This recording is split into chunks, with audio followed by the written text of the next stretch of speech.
Coming up on ranking the worst Taylor Swift songs of all time. Boring song. And again, I do sound like that one friend that is a little too woke. Is that all you could have come up with? Girl, fuck you. Girl, fuck you. We were driving in your truck to your daddy's farm and you were gonna marry me. Oh! So, I got the idea for this video when I was doing research for my Taylor Swift video essay coming soon. Part of the research I had to do for the video was I had to go back and listen to her entire discography. All 286 songs. And that made me realize, like any spineless content creator, what if I turn this into content? So we are going to be delaying the larger long-form Taylor Swift video essay just a little bit to make space for part one of this Tay-Trilogy. We're gonna call it Archie Merc's Tay-Trilogy, and it's going to be a three-parter series on my thoughts and full comprehensive thoughts at this current time about Taylor Swift and her body of work. For now, I want to establish the fact that I am incredibly familiar with her music. I have been listening to this blonde lady my entire life, and I have a lot of feelings about it. So we're just gonna do this and kind of treat it like a more casual sit-down video, less of a more in-depth, nuanced, like, oh my god, you're doing a video essay! We will get to that. We will get to the video essay, sweetheart. But for now, we are just going to establish our cred. We are just going to do our thing, and we are going to talk about 75 Taylor Swift songs that I either have some kind of issue with, to outright hate and despise, and if she never made a song like that again, I would be more than happy with it. But before we start, I do want to set a couple ground rules. I'm not your enemy. I'm not your enemy. That's Jeff Bezos. That's Donald Trump. That's Ben Shapiro. That's Candace Owens. So if you don't like what I say and you disagree with my statements, you can do one of two things. The first is you can discourse in the comments section. You can tell me why a song that I particularly don't care for is your favorite. Because the thing about Taylor Swift and her music is it's kind of like Pokemon, in that there are such a vast array of songs that she has that at least one song is bound to have a #1 fan. If there is a song on this list that I despise or have very strong negative feelings about, that is very important to you, that you have a personal attachment to, that you adore, that you love, it's not personal. I don't hate you personally. I do not hate you. I do not think you're a bad person. I do not think you have bad taste. It is just my opinion. That's my opinion! It's just how I feel about the art, and we can discourse about it and then walk away and move on with our lives, because there are more important things to worry about than what a white twink on the internet has to say about Taylor Swift. If you like what you see here and you want to support me and my content, I'm trying to get to 5K subscribers by the end of the year. You can help me out with that by liking, commenting, subscribing, throwing some hype points the way, because that's a new thing that YouTube has implemented apparently, and that helps you boost in the algorithm, so please consider helping a diva out. You could also go to the link tree below and follow all my social media platforms, and you can also join us on my Twitch at twitch.tv/thatarchiemerc. I stream multiple times a week. I'm currently playing a lot of Pokemon Legends Z to A right now with my community. It's a great time. We would love to have you there. It's a good time. Okay, shameless self-promo is over. Yeah, I think that's it. Let's get started. Now, the reason why I have chosen to select only 75 songs to talk about is because, quite frankly, I don't have a lot of things to say about like the middle pack of Taylor's discography. And those songs I don't feel particularly strongly about one way or another, though I generally lean more positive towards them. So I'm cutting out a bunch of the fluff and I'm just sticking with 75 songs that I either have some slight issues with, down all the way to, holy f***, this is terrible, please just delete this immediately. Speaking of which, let's do a little tier category tour, so that way y'all know what I mean by categorizing each of these songs. The first category is Slop, Affectionate. These are songs that I don't really have too strong feelings towards, but I generally lean more positive towards them. They're just like, they're good, they're cute, they're there. I appreciate them. The following category is Slop, Derogatory. These are songs that I don't particularly have strong feelings towards, but I have some issues with. Songs that I think are just there. Songs that are filler, songs that are poorly written, or songs that I think could use some marinating, some improvement. They're just filler, it's slop, it's just there. The next category is Chop. I don't like these songs. I don't like them for one reason or another. I find them to be either annoying or grating or poorly written or the production choices are weird. There's just issues with the songs that kind of hold them back from me enjoying them. So we are going to put those all in the chop category. These are chops. These are just, they're not doing it for me. And the final category is flop. These are 13 songs. Yes, 13, because that's Taylor's lucky number. 13 songs that I absolutely hate. For one reason or another, I can't find myself enjoying them. No matter how hard I try, there's just some really big issues with them. I just don't like them. They're not pleasant listens and they make me angry. And I have very strong feelings about those 13 songs, and they're probably gonna be the ones that you want to watch if you're a Taylor Swift hater and just want to skip to the fun part. Timestamps will be listed below and throughout the time bar, so if you want to skip around to different categories and hear my thoughts on the more negative thoughts on songs that I have more to say about, you can skip around. We'll also be doing a part 2 where I talk about her best songs, so I'm, again, not just being a hater for hater's sake. There is a method to my madness here. Y'all gotta trust me on this one. Okay? All right, kicking our list off at number 75 on my least favorite Taylor Swift songs of all time is actually the first song she ever put out. Number 75 is Tim McGraw. Now, I do want to acknowledge that this is a very strong start for Taylor. I just could not justifiably put it any higher on the list. There are just some fundamental issues with the songwriting that hold it back, even though I do acknowledge that she wrote the song at a very early age, and I understand that there are a lot of early talent that shows up in the song. I particularly love the line, "Moonlight like a spotlight on the lake." I think that's a very beautiful line. It evokes a very wonderful feeling about the song. I also really love the first opening line of the song where she sings, "He said the way my blue eyes shined, put those Georgia stars to shame at night. I said, that's a lie." I love that that line bookends the song. I think that's beautiful. I love the way she sings, "I said that's a lie." I love that. I love that. The problem with the song for me is that I don't feel like it stands the test of time. It was very much at an era in her life when she was getting herself in the Nashville country scene, and she was really playing up that country girl shtick to a point where it felt incredibly corporate. We're gonna call this era corporate country girl. She's trying to appeal to the young Christian girls with her blonde, curly hair, and she's faking that southern accent on most of her songs, and yeehaw, she's a country girl. She's a good girl. She's a good teenage country girl, and she loves God, and she loves her guitar, and she loves her mama, and she loves boys. Corporate country girl. That is very much what this song is evoking, and I feel like Taylor has written much more authentic, interesting meditations on love and romance, especially teen love and romance since then. But it is a strong start for Taylor, so I want to acknowledge I just couldn't justify putting it much higher than this spot. And my least favorite line on the song, we're gonna do this throughout the video, is we're gonna point out least favorite lines from the song just because I can. Just because I can. I don't like the line on Tim McGraw, "Just a boy in a Chevy truck that had a tendency of getting stuck." Just a boy in a Chevy truck? Had a tendency of getting stuck? Girl, if that is not corporate country out the wazoo. Oh, I'm a country girl and the boy I love is in a Chevy truck. Number 74 on my least favorite Taylor Swift songs of all time is "Shake It Off." Now, another song that I feel as though I simply could not justify putting it any higher. It is a fun song, but the biggest issue with it is that it feels like a song that anyone could have written or anyone could have sung. This does not feel like a distinctly Taylor Swift song outside of the bridge. And the bridge rips. The bridge is the best part of the song. I love when she sings "My Ex-Man" by his new girlfriend. That's great. That's great. No issues with that.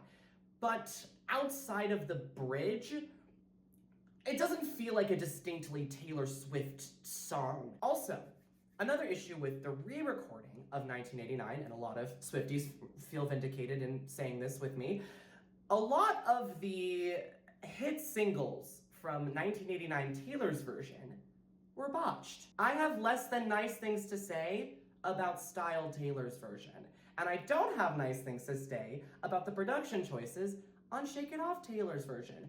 The original version had Max Martin's very sharp, precise, pop perfection production, but without his fingers in the mix on the re-recording, a lot of the niche details that created the polish on Shake It Off were lost, including my least favorite part of the sound of the re-recording, which is the kick drum. On the original, it's short, it's sweet, it's boom, boom, boom, boom, boom. But then on the re-recording, it's like boom, boom, boom, boom, boom, boom, boom, boom. It just wobbles in your ear. It wobbles in your ear, and it gives me a headache. On a bad day, it is actually giving me a headache. I do not like the way it has been re-recorded. I think it's shit from a butt. Least favorite line on the song is "Faker's gonna fake, fake, fake." You couldn't have come up with a better line? You couldn't have come up with a better line, Taylor? You could have workshopped that a little bit more? I don't like that one. Number 73 on my least favorite Taylor Swift songs of all time is Come In With the Rain. And I think the issue with the song is that while it has a very pleasant melody and chorus in particular, the verse structure does not sit well with me. Something I do like on the song that kind of saves it from going into Slop Derogatory is the little violas on the, like, in between the chorus and the bridge or verses where it goes like da, da, da, da, da, da. I like that. I think that's a nice touch to the song. I do appreciate that aspect of it. My least favorite line on the song is "Talk to the man who put you here," which I'm pretty sure is a reference to God.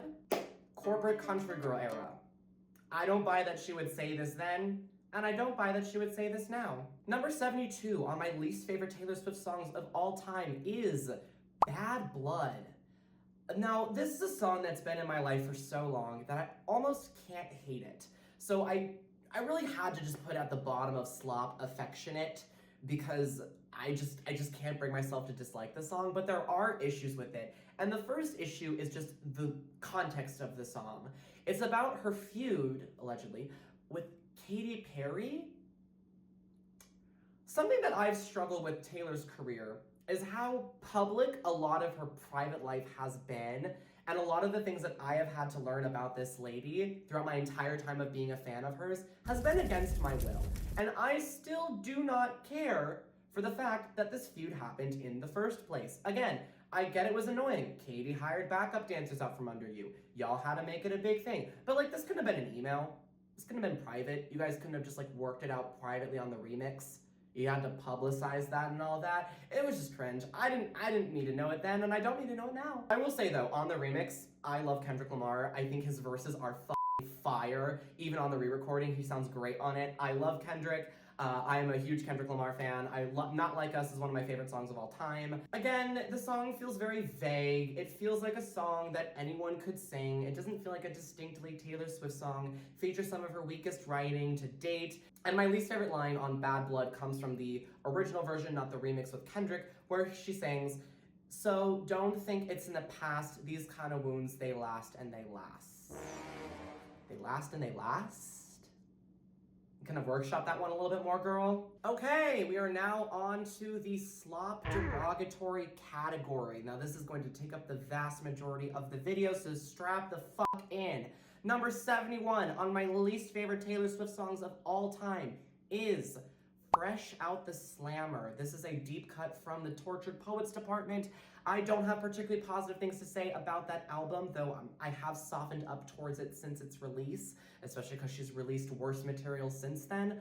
But I think my biggest issue with Fresh Out the Slammer is, again, the sentiment rubs me the wrong way, similar to Bad Blood. I want to like the song because I think Jack produced it actually very well, but I don't appreciate the sentiment of the song of being this idea of how my ex was a prison. If I were Joe Alwyn and I were to find out that my ex-partner the whole time felt like our relationship was a prison, or at least for a good chunk of it, I would be insulted. I would never speak to them again. All those years I gave to you, all that love and unconditional support, and you felt like my respect for privacy was a prison? Girl, fuck you. Girl, fuck you. I think this is also just a me thing, but as someone who struggles with a depressive disorder, I don't like the way she describes his mental illness in these songs on Tortured Poets department. My least favorite line from the song is "Years of labor, locks, and ceilings in the shade of how he was feeling." Girl, just break up. It's a lot of words, locks, labors, there's a lot of words to describe that you felt trapped. Word salad, just break up, girl. Just fucking break up. I don't really care for this song. I don't like the sentiment. Sorry. Number 70 on my least favorite Taylor Swift songs of all time is Breathe. I never really liked this song. I never liked it as a kid. When the melody just doesn't work for me. I'm not a fan of the way she enunciates easy. I don't like that. I don't like it. It doesn't hit my ear right. I also think Colby Calais is an afterthought on the song. And that is a troubling trend with a lot of Taylor's music pre-Red Taylor's version, is that any collab that she did with a female artist, the female artist would be in the background doing background vocals and just not be a present aspect of this song. That was a troubling trend in her music, and it does start with Colby Calais, and she is, that poor woman, an afterthought in this song. My least favorite line is, music starts playing like the end of a sad movie. It's the kind of ending you don't really want to see. What movie? What kind of movie are we talking about? Are we talking about a romance film? A war film? A sad dog movie where the dog dies at the end? Marley and Me did traumatize me. I'm still traumatized about Marley and Me. I refuse to watch A Dog's Purpose. I won't watch it. You can't make me. You can't make me. Number 69. Nice! On my least favorite Taylor Swift songs of all time is Gorgeous.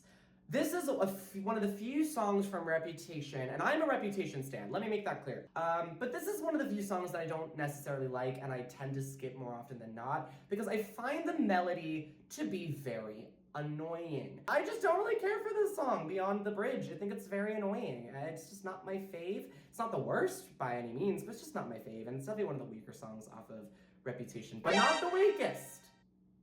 And we'll get to her. My least favorite line is, "You make me so happy it turns back to sad." Parentheses, yeah. Close parentheses. Just a clunker.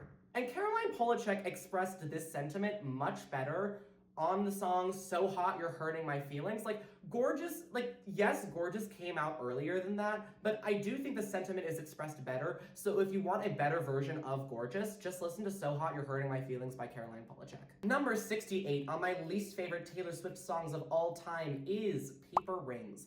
This one's gonna piss off the lover stands because it is a very cute song in concept. I like what it's going for, and I feel really bad for ranking it this low, but I'm so sorry. I have never been a fan of this song. I think it's cute, but the production really grates on my ear. It's just so upbeat and poppy to a point of nausea. And it shows in the production, and I don't think Taylor sounds very good in this upbeat UK pop rock sound where it's like, bow, baka, baka, baka, bow. I don't like it. It just doesn't sit right with me. It's annoying, it grates on my ears. It feels like a Bleachers reject song. It feels like a song that Taylor or Jack wrote for Bleachers project that he just left off and decided not to go with, and it really does show. I really do think this is just a worse Bleacher song. But I do like the sentiment, and I do appreciate what she's going for, and I think it's a more honest version of another song that we're gonna be talking about later on this list from The Life of a Showgirl. If you know, you probably know. My least favorite line on the song, I don't really have one. I think it's fine. I think it's well written. The sound just is what really brings it down for me on this one. For the first time on this list, this is not a song that I have a lyrical issue with. It truly is just the production that brings it down. Number 67 on my least favorite Taylor Swift songs of all time is Mastermind. This one disappoints me. This one disappoints me. The production is super enchanting. It kind of lures you in with this sparkly, shimmery chorus. The synth, the arpeggios bubble. The first verse sounds so heroic and beautiful. And then the first chorus is gorgeous and beautiful. And then it just kind of stays there the whole time. The song itself is very interesting. I just wish the production did more. I wanted to do more, and it doesn't, and that makes me mad. If I'm being so for real, I think Karma would have been a way better album closer. If I'm being so for real here. Just cut Mastermind, or maybe put one of the 3 a.m. tracks onto the regular track list, and then just make Karma the closer. I think that would have been a much better musical experience if I'm being for real here. I don't really have a least favorite line, again, for Mastermind. I think it's a very well-written song. Again, like Paper Rings, the thing that holds it back severely from being a standout in her discography is the production choices. Jack Antonoff could have done way better. A snare or a hi-hat or a kick drum or something to kind of round out the shape of the song would have really benefited it, in my opinion. Number 66 on my least favorite Taylor Swift songs of all time is All the Girls You Loved Before. I get why this song was left in the drafts. It's just boring. I don't really care for it. It's boring. It's a snoozer. My least favorite line is, when I think of all the makeup, fake love out on the town. What is fake love? Make love and makeup and fake love? What do those have to do with each other? It's just words. I don't like it. And this next pick is also going to piss off my lover girlies. I'm so sorry. Number 65 on my least favorite Taylor Swift songs of all time is It's Nice to Have a Friend. I'm so sorry. This is a really cute song in concept. It's one of those few songs in Taylor's discography that you either really get it or you really don't get it. And I am one of those people that really don't get it. I'm so sorry. I appreciate what it's going for, but I think Mary's song, parentheses, oh my, oh my, oh my, close parentheses, is just it tells the same story but much better in my opinion. It's a very experimental song for Taylor. I just think it was a big swing and a big miss for me. Least favorite line on the song is, call my bluff, yeah, I call you babe. Have my back, yeah, every day. The fuck? Number 64 on my least favorite Taylor Swift songs of all time is a single from Red. Can you guess which one it is? That's right, it's 22. I don't really like 22 by Taylor Swift. It was fun when I was a teenager. It was fun when I turned 22. But now that I'm no longer 22 and I'm much older, it's not fun anymore. I don't have fun to this song anymore. I feel old when I listen to it. They ask you how you are, you just have to say that you're fine when you're not really fine, but you just can't get into it. I also want to point out, similar to a lot of the songs off of 1989 Taylor's version, the singles that were produced by Max Martin and Shellback for the original were very much botched in the re-recordings. I will never forgive you for what you did, Taylor, to We Are Never Ever Getting Back Together, Taylor's version. That is awful. That does also apply to 22. It really sounds like she is struggling at her age when she's re-recording this to keep up with the cheerleader high-pitched vocals on the song. It's struggling.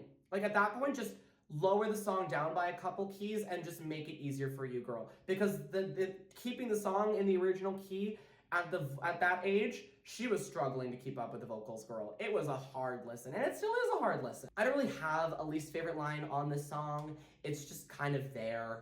It's just kind of there. Fine written pop song. What else can you really ask for? Number 63 on my least favorite Taylor Swift songs of all time is Starlight. I am sorry. I'm sorry. I'm sorry to my Red stans, to my girls who love Taylor Swift deep cuts, to my girls that think Starlight is adorable. I am so sorry. Julia Kudney, I am so sorry.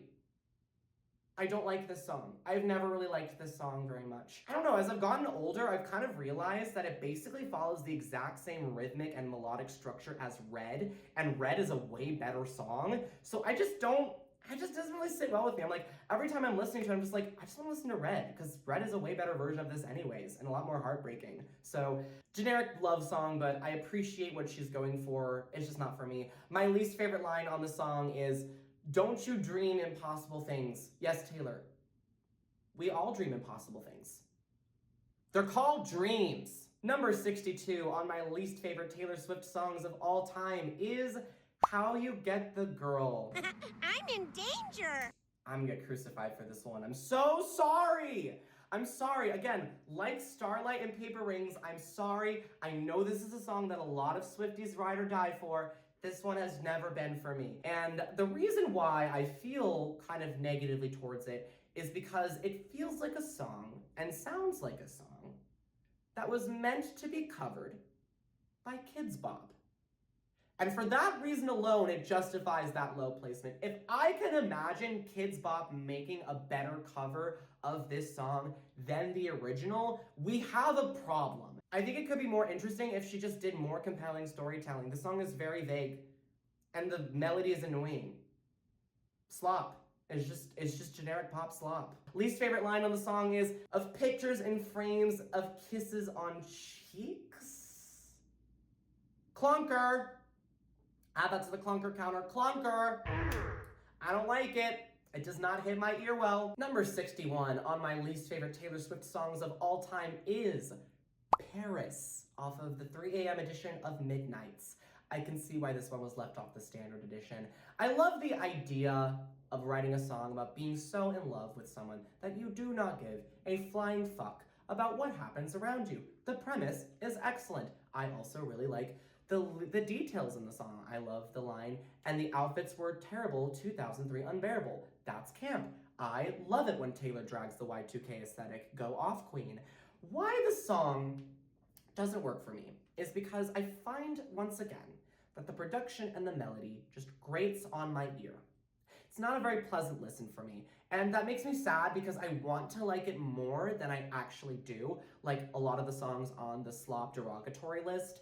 I want to like it more than I actually do. My least favorite line on the song, and we're gonna talk about a trend in a second here from this line, is "Sit quiet by my side in the shade, and not like the kind that's thrown, I mean under a tree that is grown." And not the kind that is thrown? This line, "not like the kind that is thrown," is emblematic of a very problematic trend that Taylor has in her music as of late, which is using internet speak to an excessive degree. And what I mean by internet speak is I mean AAVE. I mean words and phrases that are coined by Black Americans that are woefully taken out of context. And this will only get worse as her music gets more recent. And mostly the term throwing shade, by the way, does not come from just gay people. It comes from ballroom culture. It comes from poor, marginalized Black and brown Americans, particularly queer and trans Black and brown Americans. Throwing shade has a history, and just kind of divorcing it from its context in this song, it's cringe. I don't like it. I wish she would stop doing that, or at least educate herself on the words she's using. I wonder how long it's gonna take until Taylor throws the word trade in a song. At that point, we really gotta pack it up, you know what I mean? Number 60 on my least favorite Taylor Swift songs of all time is The Prophecy. Boring song. I get why this song was written, right? She was, at the time, 34, going through yet another breakup after getting out of a 6-year-long relationship and feeling like, holy f***, why do all my relationships suck?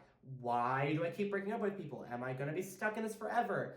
But at some point, we have to take a step back at our big age of, again, 34, when she wrote this song, and ask ourselves, am I the problem? At some point, we have to take a step back and ask ourselves, am I the problem? I also, this idea that, like, it's just written in the stars for you to be unlovable, like, girl, you're absolutely lovable. You have adoring fans.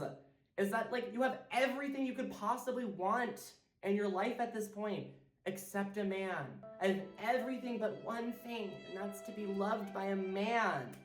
Girl, stand the fuck up. You're a billionaire. This was cute when she was in her 20s. It's not cute now. Least favorite line on the song is, I got cursed like Eve got bitten. Oh, was it punishment? I'm gonna nitpick that line a little bit. Eve was not bitten. Eve bit into the apple. She was tempted by Satan in the Bible to bite the apple. Woeful use of metaphors here. This is bad. This is a very bad use of metaphor. I don't feel compassion anymore. I just don't. Number 56 on my least favorite Taylor Swift songs of all time is Today Was a Fairy Tale. This is the first song of a few on this list, more songs, that were just songs written for movies. This is just soundtrack song that Taylor Swift wrote that was not well executed. I appreciate how catchy the chorus is. I think the delivery is well done, but the issue that I have with the song is that at least a third of the lyrics are the line, "Today was a fairy tale." She just says that over and over again on the verses and the chorus, and it's annoying. It's cute, but it could be more.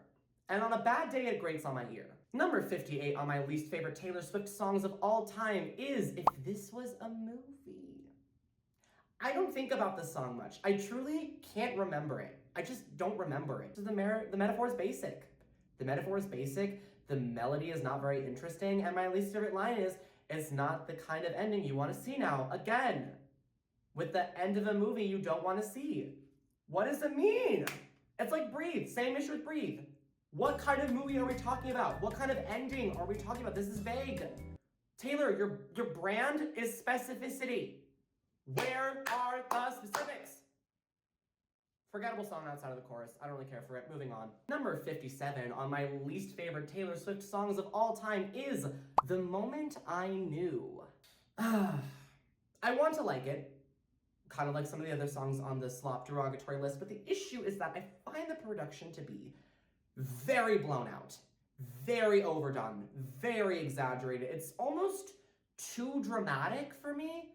I appreciate the sentiment and the song, the story of the song, because again, it is very shitty that Jake Gyllenhaal stood her up on her birthday. That sucks. Fuck you, man. You should have just sent her a text saying you're not going to be able to make it. I don't like it. I don't care for the production on the song. It's one of those songs that I don't really have a good reason for disliking beyond the production. It's just, I just never liked it very much. My least favorite line on the song is, should have burst through the door with that baby I'm right here smile. Clunker! Number 56 on my least favorite Taylor Swift songs of all time is We Were Happy. Hearing 31-year-old Taylor at the time of recording this song try to recapture the corporate country girl aesthetic of the song just really does not hit my ear right. It's not pleasant. I don't like hearing her try to recapture the whole, we were driving in your truck to your daddy's farm and you were gonna marry me. Surprisingly weak production foray from Mr. Desner. I just don't really like this one. Again, my least favorite line on the song is, oh, I hate those voices telling me I'm not in love anymore, but they don't give me choices, and that's what these bridges are, and that's what these tears are for. This is a very woefully weak bridge from Taylor. Taylor is the queen of bridges, but this bridge is London. This bridge is in London. The bridge of We Were Happy is London Bridges, and she is falling down. Number 55 on my least favorite Taylor Swift songs of all time is I Look in People's Windows. I can't recall the melody of this song. I just can't. I've listened to it twice in preparation for this video. I still can't remember it. It's just there. And I think that should speak for itself. Least favorite line on this song is, so I look in people's windows like I'm some deranged weirdo? What? Jumping into number 54 on my least favorite Taylor Swift songs of all time, my favorite song off of The Life of a Showgirl, and the first of all 12 songs that we will be discussing from the album today is number 54, Ruin the Friendship. This is easily the best of the worst by a mile. I think it follows Taylor Swift's signature storytelling to a somewhat competent degree. I do think the story itself is somewhat emotionally compelling. This idea that you used to like a person in high school, but you never really said your feelings, and then they tragically pass away later on in life, and there's just so much left unsaid. I will also say that Ruin the Friendship should have been track 5. Oh, we'll get to you, eldest daughter. Pleasant melody, somewhat well produced. The thing that really holds this song back, though, beyond the very middling lyricism on the song, is the precept. I think it's incredibly tone deaf and selfish. What do you mean that your friend just passed away, Abigail calls you with the bad news, and your immediate first thought is, I should have kissed you anyway. I should have ruined the friendship. Bro, if you ruined the friendship, you would have been invited to the funeral. What? You're gonna make this whole fucking funeral and his death about you? Jesus fucking Christ, dude. Hot take, I think ruining the friendship is often a bad choice. It's often impulsive, irrational, and leads to bad things. More often than not, there is usually a good reason why you should not date the person that you have feelings for, but are choosing not to do anything about. Like, for instance, the fact in this song that the person that Taylor was singing about had a girlfriend at the time. And I think Taylor's advice at the end of the song saying, I think you should ruin the friendship, I don't agree. I think it's a bad precept to teach your young, impressionable fans. I don't like that. Honestly, I didn't really care if this comes across as a bad faith critique. It's just not a good lesson to teach your audience. Also, respectfully, I just don't want to be nice to The Life of a Showgirl. I just don't want to be nice to any songs on that record, and I'm gonna continue to be meaner about it. Also, my least favorite line on the song is, "Staying friends is safe, doesn't mean you should."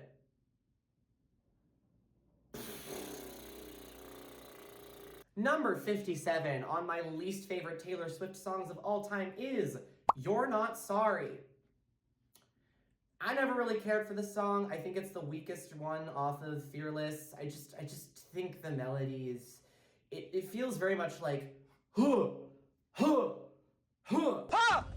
I don't like the feeling that it gives me. It's just very lurchy. Again, very vague song. Feels like a song that anyone could sing. It doesn't feel like a distinctly Taylor Swift song. It lacks the specificity and signature storytelling prowess. Even at her age of 16 and 17 when she wrote Fearless, she still had a pretty good control over that at that age, and it's missing on this song. Girl, whatever. Number 52 on my least favorite Taylor Swift songs of all time is, this is gonna piss some people off, I'm so sorry, "The Very First Night." Sorry, I don't really care for it. I want to like it. I really want to like this song, but I just cannot get over the fact that it kind of sounds like Taylor is struggling to hit those high notes. I do enjoy the kind of sparkling production on this song. The production is fine. I just don't think Taylor sounds very good on it. And I don't particularly have a least favorite line. I just think it's really brought down by the fact that it has a very juvenile feel to it, and Taylor doesn't particularly sound good on it. I think she sounds like she's struggling to keep up with the song. The song is singing her. The dress is wearing her on this one. Number 51 on my least favorite Taylor Swift songs of all time is "Jump Then Fall." I didn't listen much to the deluxe version of Fearless when I was a kid. In fact, my first time listening to it was when I was an adult. And I'm really glad that I didn't, because I think, how to put this delicately, I don't think the deluxe songs really do the album justice. "Jump Then Fall," sequenced as the first song on the deluxe platinum version of this song of the album before the re-recording, is a much weaker album opener than Fearless. It doesn't hit. Again, it feels very juvenile, which makes sense because, again, she did write this when she was a teenager, but I don't know, it doesn't really hit my ear very well. I don't like the the melody is grating. It's a very cliche and played out metaphor, this idea of jump and then fall in love. Bring out "Don't You," bring out "Bye Bye Baby," bring out "You All Over Me." I don't want to hear this one. It's not very good. My least favorite line is, "Well, I like the way your hair falls in your face. You got the keys to me. I love each freckle on your face." How does the "keys to me" fit in this line? It feels like an interruption into like the metaphor of describing his face. What does that have to do with anything on this song? Also, I think this line could have been expanded on quite more. Like, what ways does his hair fall on his face? Does his hair fall on his face like a gentle ocean wave, or like gracefully, like the wing of a dove? I would have loved to see the metaphor expanded more, or the descriptions expanded more, than just throwing in this clunker of a line. Again, add that to the clunker count. "You've got the keys to me." Number 50 on my least favorite Taylor Swift songs of all time is "Speak Now." Ugh. Pick Me. "Speak Now" is a pick me song. "Speak Now" is a pick me song. Rue, pick me, Rue, pick me, Rue, pick me, Rue, pick me. I think the storytelling itself is fine. I think the melody itself is fine. The problem with this song is that the fact that it really leans into the misogynistic trope of a bridezilla. I do not fuck with that at all. Least favorite line on "Speak Now" is, "You're not the kind of boy that should be marrying the wrong girl." Again, Taylor wrote the song when she was 19. Taylor, I have to ask, what qualifications do you have over this bride? What qualifications do you have over this bride that makes you a better pick than her? Right. And that's the issue with a lot of these pick me songs, is that they're like, choose me over this bad girl that is clearly bad for you. And it's like, okay, but are you better than her? That's the question we should be asking. It's not, is she worse than you? It's, are you better than her? And the answer is usually 9 out of 10 times, no. You're imagining a scenario in your head. Again, I get that the song is a fantasy. I get the song is a daydream. It's supposed to be about a daydream. But misogyny permeates this daydream. Number 49 on my least favorite Taylor Swift songs of all time is The Other Side of the Door. This song is a Temu version of That's the Way I Loved You. It is a much worse version of the same song. I get why it was left off the standard edition.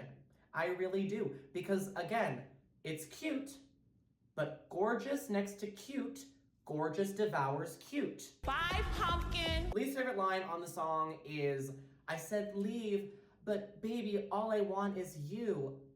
Girl, just fucking communicate. Just tell him your needs. Stop this toxic, like I say one thing, but I mean another. I'm not being very charitable. I'm grumpy, okay? I've had a really bad month. Let me be grumpy. Number 58 on my least favorite Taylor Swift songs of all time is Question. ... question mark. This song is a lot of just aimless ruminating. I find to be very flaccid, backed by also a flaccid production from Jack Antonoff. I do appreciate that they do sample the line I remember from Out of the Woods in the start of the song, but then it just goes nowhere fast. I think it's flaccid. It is a strange dud on an otherwise solid pop record. It's aimless ruminating.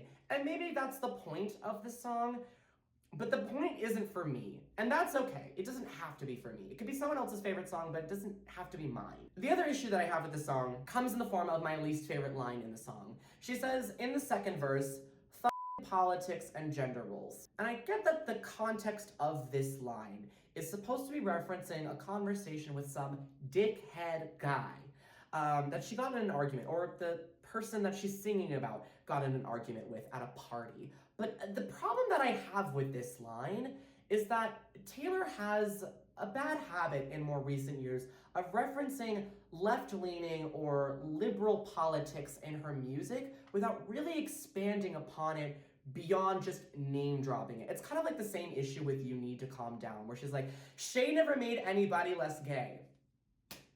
Okay, that's a very nice thought, Taylor, but that's not going to stop institutional homophobia and bigotry against queer and trans people from steamrolling us. It feels like it was written to be a line sold on merch, and I don't like it for that reason. No, actually, I don't believe Taylor Swift wrote the words "F*** the patriarchy" when she was 21 years old writing the original version of All Too Well.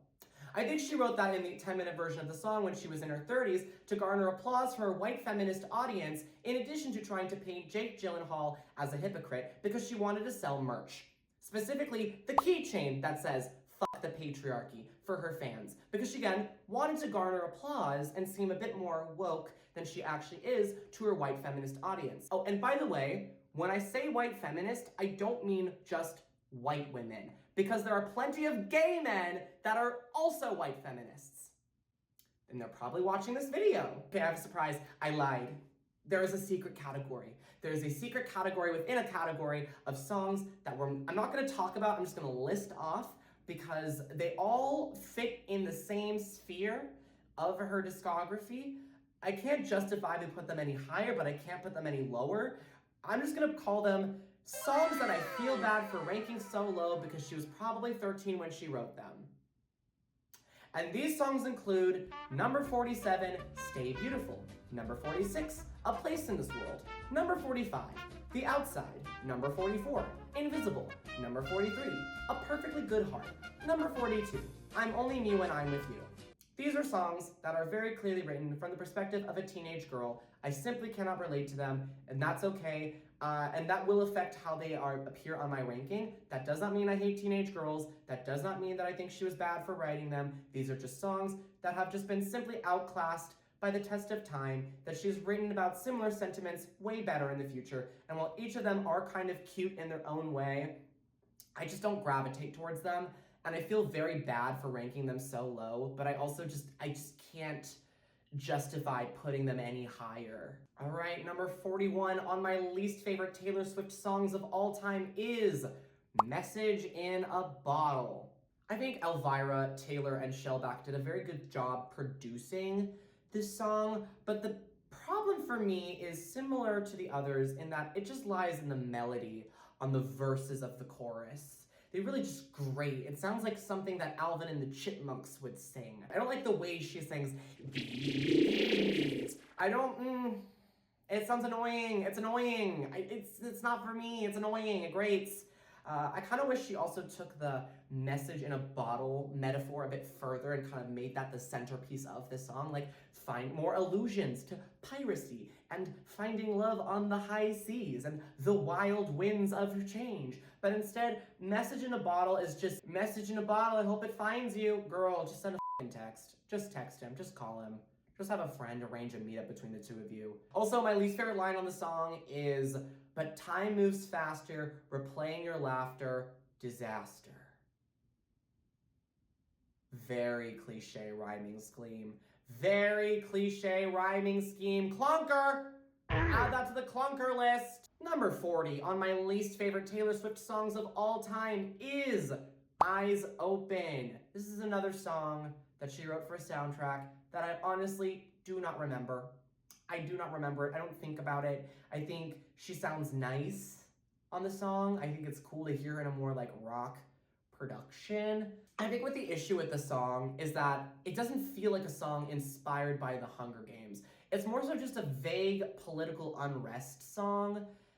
And I just don't really, I wish she kind of expanded more from the ideas that were present in the Hunger Games. Again, it's very generic rock pastiche, but if that is your cup of tea and you just shut your brain off, it's a very pleasant listen. My least favorite line on the song is, "Every lesson forms a new scar. They never thought you'd make it this far." Again, this is an easy target of a line, but I've never been one for the "scars teach you new things. Look at my battle scars" metaphors. I'm more of a "tears are your teachers" kind of diva. Number 39 on my least favorite Taylor Swift songs of all time is "Christmas is When You Were Mine." I have a confession to make, chat. Christmas is my least favorite holiday. I'm a Grinch.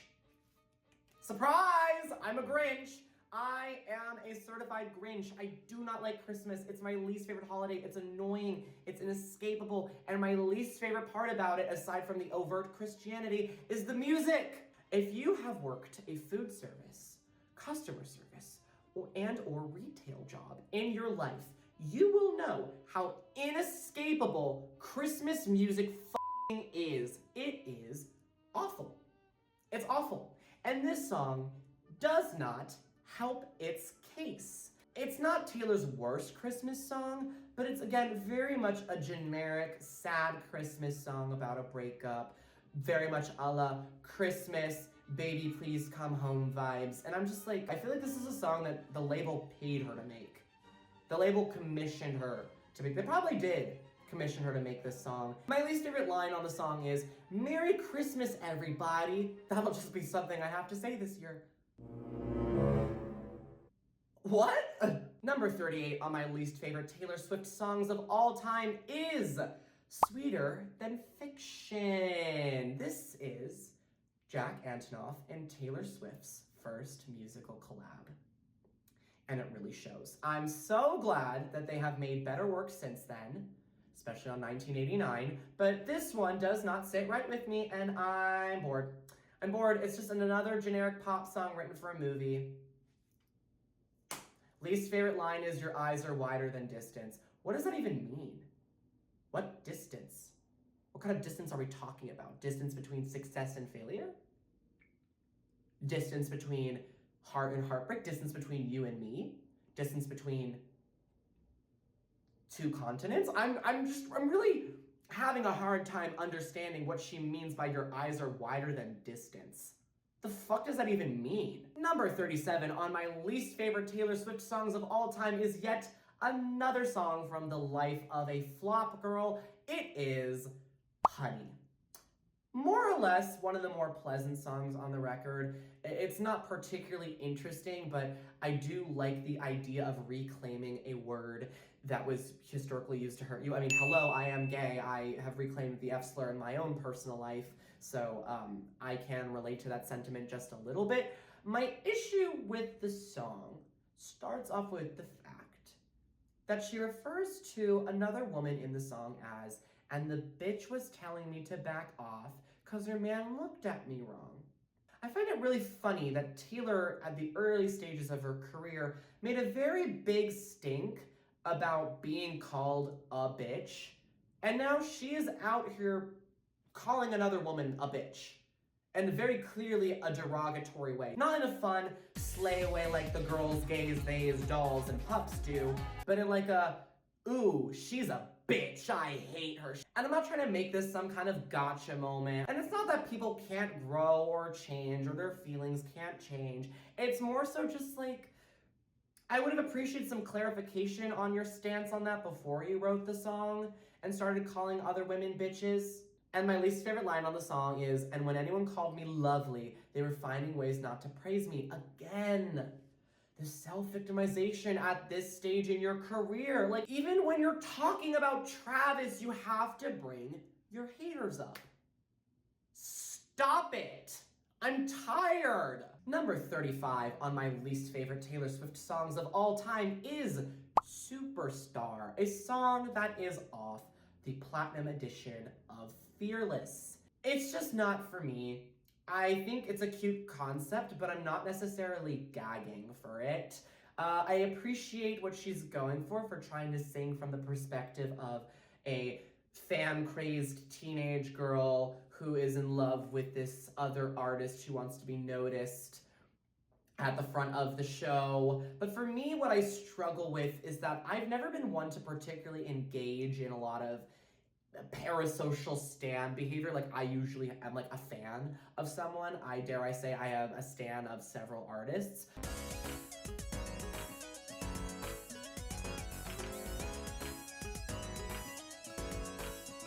But I'm not like out here being like, they're my best friend, they're my mother. Ooh, I'm gonna get a picture of them and worship them in my bedroom.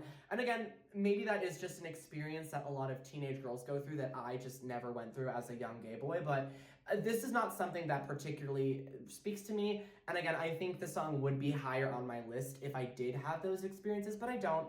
And that's okay. It does not mean that your experience is invalid. That does not mean the reason you like this song is invalid. I want to make that clear. I'm not hating on teenage girls for the sake of hating on teenage girls, because a lot of men do that. I'm not a man, I'm non-binary, by the way. And a lot of people do that, and I think that's lame. I'm just saying that I've never had that experience, I don't relate to it, and I think that's why the song ranks so low for me. Also, my least favorite line is, and I knew when I saw your face, I'd be counting down the ways to see you. Cute wordplay. I hope we're not talking about stalking, though, Taylor. Number 34 on the least favorite Taylor Swift songs of all time for me is Comeback, ... Be Here. I never really liked this song. I get that long-distance relationships suck, and by the nature of Taylor's career, she kind of has to do long-distance relationships from time to time. I just think there's a more interesting way to approach this song. It's lyrically trite, it's very basic. The whole song is kind of a snoozer, not super well written, which is why I'm gonna say the whole song itself is just my least favorite line, because I just think this is bland.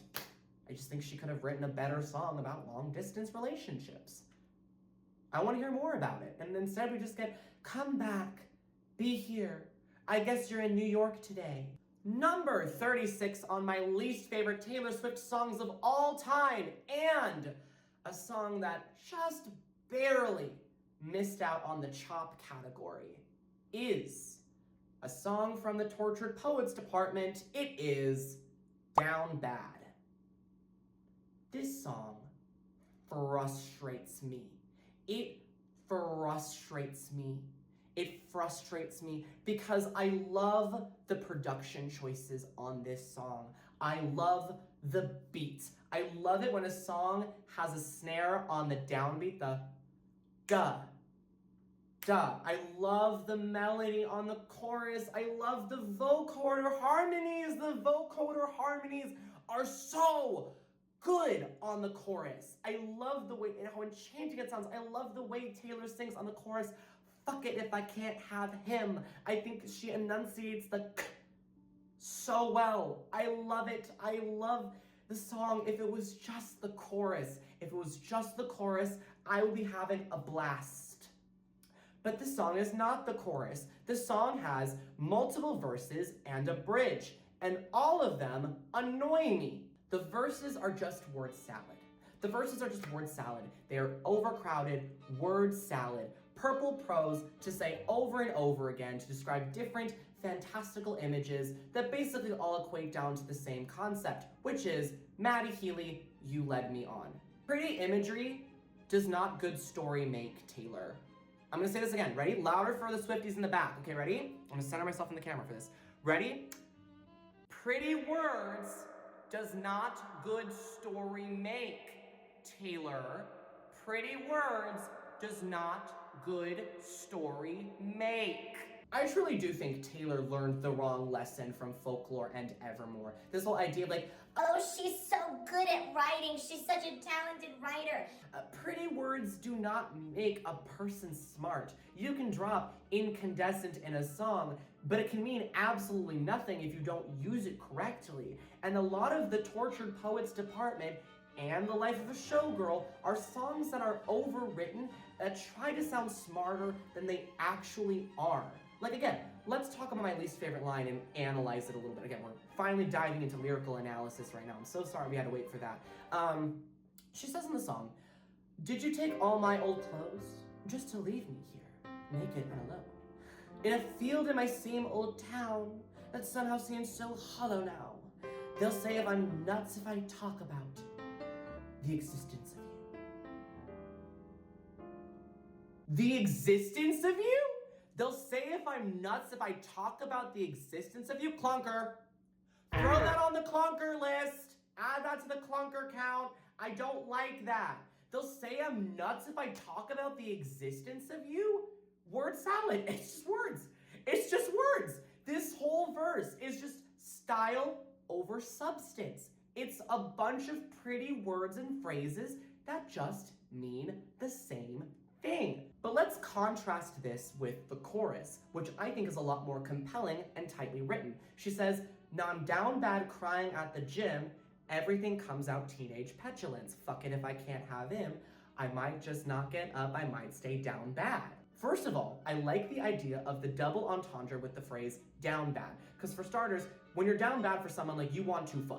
You want to be in their presence. You are down bad for this man. You want him. But the double entendre, the second meaning of that phrase is, I'm down bad. Like, I'm so down. I'm so miserable. I am so sad. I'm crying at the f***ing gym. Everything comes out like I'm a f***ing teenager crying over a boy that just dumped me after 2 weeks of dating over text. That's powerful. That's good imagery. That resonates with me. And then the rest of the song is word slop. What the f***, Taylor? What the f***? I could have actually put it in my best songs. If it was just the chorus, it would go on my top 75. But instead, we have the full song. So here it goes at number 33. Just barely above chop. Because that chorus saves it from being a chop. Because if it wasn't for the chorus, it would be a chop. All right, we have now moved on officially to the chop category. Again, songs that I just really don't like. And it starts off with number 32. I Forgot You Existed. I get why the song was made. I get why it was made. It was supposed to be a transition track between Reputation and Lover. But like, I don't know, it just feels like a very tacked on song to the rest of the album. I'm just like, at that point, I'm just like, open with Cruel Summer at that point. It feels super cutesy, very doo-wop, and I don't think that really fits her vocal styling very well. The lyrics are very corny. It just doesn't feel like it hits the same, and I think it's a very poor transition between the two eras. I also don't care for the line, and I couldn't get away from ya, in my feelings more than Drake, so yeah. That line has not aged well for reasons. Lots of reasons, actually. Number 31 on my least favorite Taylor Swift songs of all time is The Alchemy. Boring, boring, boring, boring song. Snooze fest, snooze town. It's a weird song with a weird placement on the album. I find a lot of the lyrics like the rest of the album to be very overwritten. It's just slop. The sheer lack of energy on the song and forward momentum, both in her vocals and the production, just really grinds my gears. For something that sounds so big and grand on the chorus, it just sounds so monotone. I'm bored. My least favorite line on the song, she sings, "He jokes that it's heroin, but this time with an E." Clunker, clunker, clunker.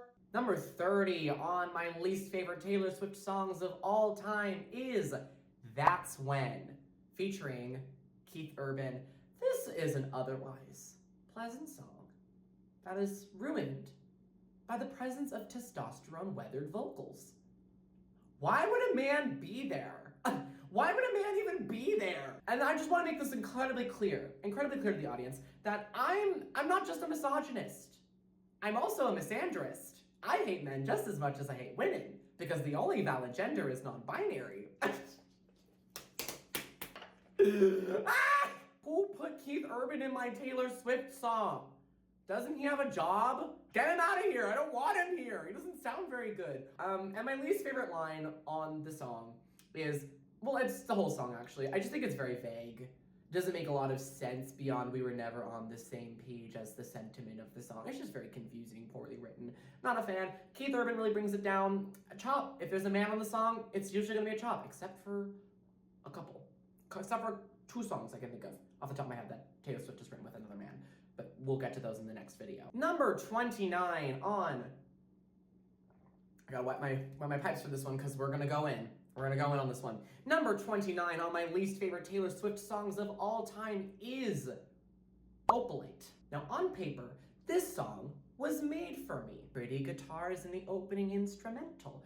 Upbeat, shimmery chorus that evokes the feeling of a sparkly gemstone. Taylor's vocals sound really good on this song, actually. I think she sounds very pleasant. If I shut my brain off, I think it's a very pleasant song. But I dislike this song for the same reasons that I dislike a lot of the songs on The Life of a Showgirl. The lyrics fucking suck. And this gemstone metaphor that she really drills in on the chorus doesn't really go anywhere. It's just a very basic dark light metaphor that has been played out time and again in Taylor Swift's own song. My least favorite line on the song is, "Life is a song, it ends when it ends." Again, what the does this even mean? It's so vague. All the girls you loved before did this song better. Maybe a little bit less melodically interestingly, but I think it was a better version of this song. And we now have to also address the accidental racism of this song. And this is gonna trigger a lot of Swifties. So I want you all to lay your arms down and hear me out, because I think it is important that we address this perspective when we talk about Opalite. The first verse is mostly centered on Taylor, right? And then her mama told her, "It's all right, you were dancing through the onyx night," right? It's a simple concept, right? She's talking about herself. And on the second verse, Taylor is talking about Travis's past relationship with, I don't know her name, I don't really care, some influencer. And then the second verse, she changes it to, "And that's when I told you, it's all right, you were dancing through the lightning strikes, sleepless in the onyx night, but now the sky is opalite." I think the first thing we need to mention is that up until now, until Taylor Swift, all of Travis Kelce's exes were black women. And we need to acknowledge the fact that a lot of Taylor's fans, especially a lot of the more terminally online, brain-rotted, stan culture, mentally ill ones, have a tendency to be the first one to throw a slur out whenever the conversation gets too heated, especially against people of color. And I think it is a little irresponsible, given the current political climate and given the fact that Taylor's fan base has a penchant for going after not her own exes, but other people's exes, to make a dig at Travis Kelce's ex from, last I checked, has no business being involved in this conversation. Like, she truly is the epitome of Nene Leakes in The Real Housewives being like, Now why am I in it? and then it brings us to the lines Onyx Knight, Opalite. Now, I don't think Taylor was intentionally thinking about the race of Travis's exes and the through line there. I don't think she was thinking about that when she wrote the song. I think she was just trying to find a way to use the word opalite in a song, and onyx is a dark gemstone, opalite is a light gemstone. It's just a pretty word version of a very easy dark light contrast. This was a dark period in my life, but now I know you and the sky is opalite. I man-made this beautiful love that we have together. I think that's what she was going for. The problem is that none of Taylor's relationships or her songs exist in a vacuum. No art exists in a vacuum. This video does not exist in a vacuum. And again, I do sound like that one friend that is a little too woke, but in my defense, I am a radical leftist and I do have a degree in critical race theory. So this is kind of just my job. I'm just putting my degree to use. I do find it quite concerning that she chooses to characterize Travis's past as onyx, a black gemstone. Could she not have workshopped that one, or maybe picked a different color, or maybe just a different metaphor?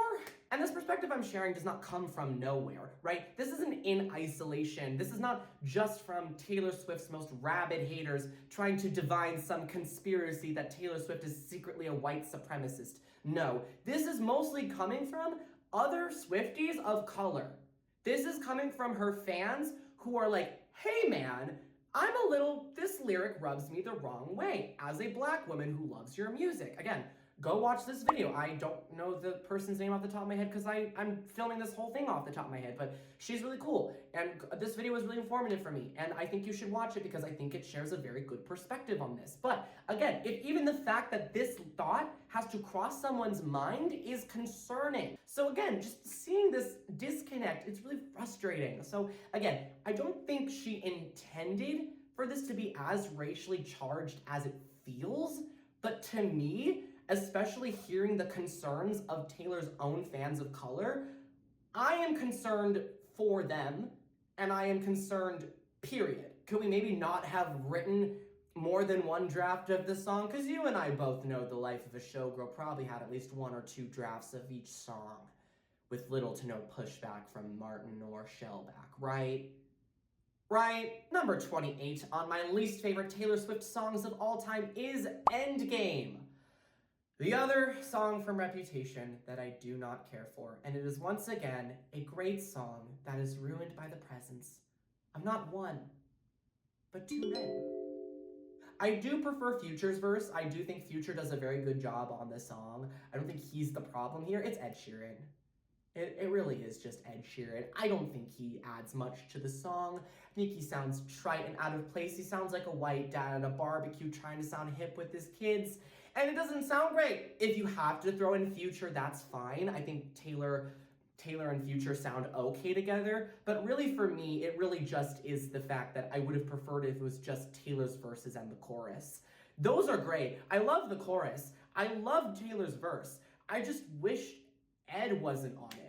Number 27 on my least favorite Taylor Swift songs of all time is London Boy. This one hurts to listen to. It's corny. It's corny. It's really fucking corny. And I have the same issues with this song that I do with another song that is in the flop category that I hate significantly more than I do this song. With regard to London Boy, this song is very on the nose. It's far too on the nose. It's far too cheesy. The melody on the chorus sticks in my ear for all of the wrong reasons. I want to take a step back and again put myself in Joe Alwyn's shoes. How did he feel about this song when it was written and came out? I don't know how I would feel if my partner made an entire song kind of almost romanticizing, borderline fetishizing my British identity and my heritage and my culture. And again, this boils down to my least favorite line in the song, which I think, again, really puts the fetishization on display.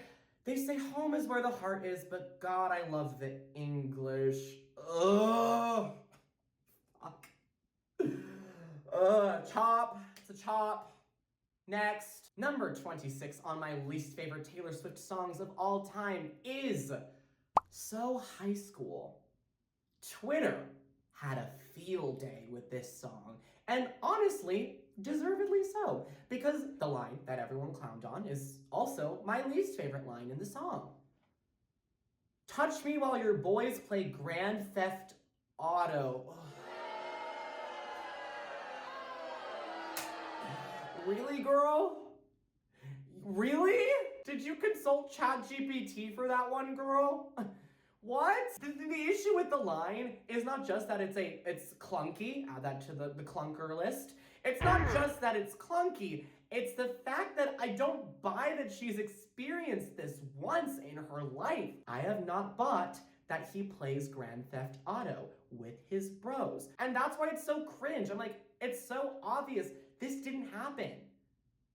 It's so obvious that you are just making this up on the spot and trying to be relatable when it's like, I'm not relating to this. If anything, I'm cringing. This high school metaphor, it does not fit in this song. It does not fit with the vibe of the album. It does not fit with what she's going for. And again, I just wish that it could have been something different. The song is truly brought down by just the sheer blandness also of the production. This, again, is a very rare miss for Aaron Dessner. I am such a fan of this man's production, but this is just, again, bland, flaccid, indie rock pastiche. And also, Taylor sounds like she is once again struggling to keep up with the high notes. When she goes, I'm like, girl, you sound like you are having a hard time right now. The song is singing you. Number 25 on my least favorite Taylor Swift songs of all time is one that I do think is going to piss off some Swifties, and I'm so sorry. It is Ours. Ours. Again, I see why this song was left off of the standard edition, because it really does pale in comparison to the rest of the album. What really ticks me off about this song, you wrote this song about John Mayer? You wrote this song about that motherfucker? He doesn't deserve a love song. I just don't think he deserves a love song like this. He just does not. At that point in his life, I don't know how much he's grown. I don't know how much he's changed. I wish him nothing but the best. I don't have ill will towards him. But for that specific relationship, I do have ill will towards him. Because no one should be treating anyone else like that. And my least favorite line in the song is on the bridge when she sings, I love the riddles that you speak. Taylor, he is gaslighting you. The riddles he speaks are gaslighting. He is gaslighting you.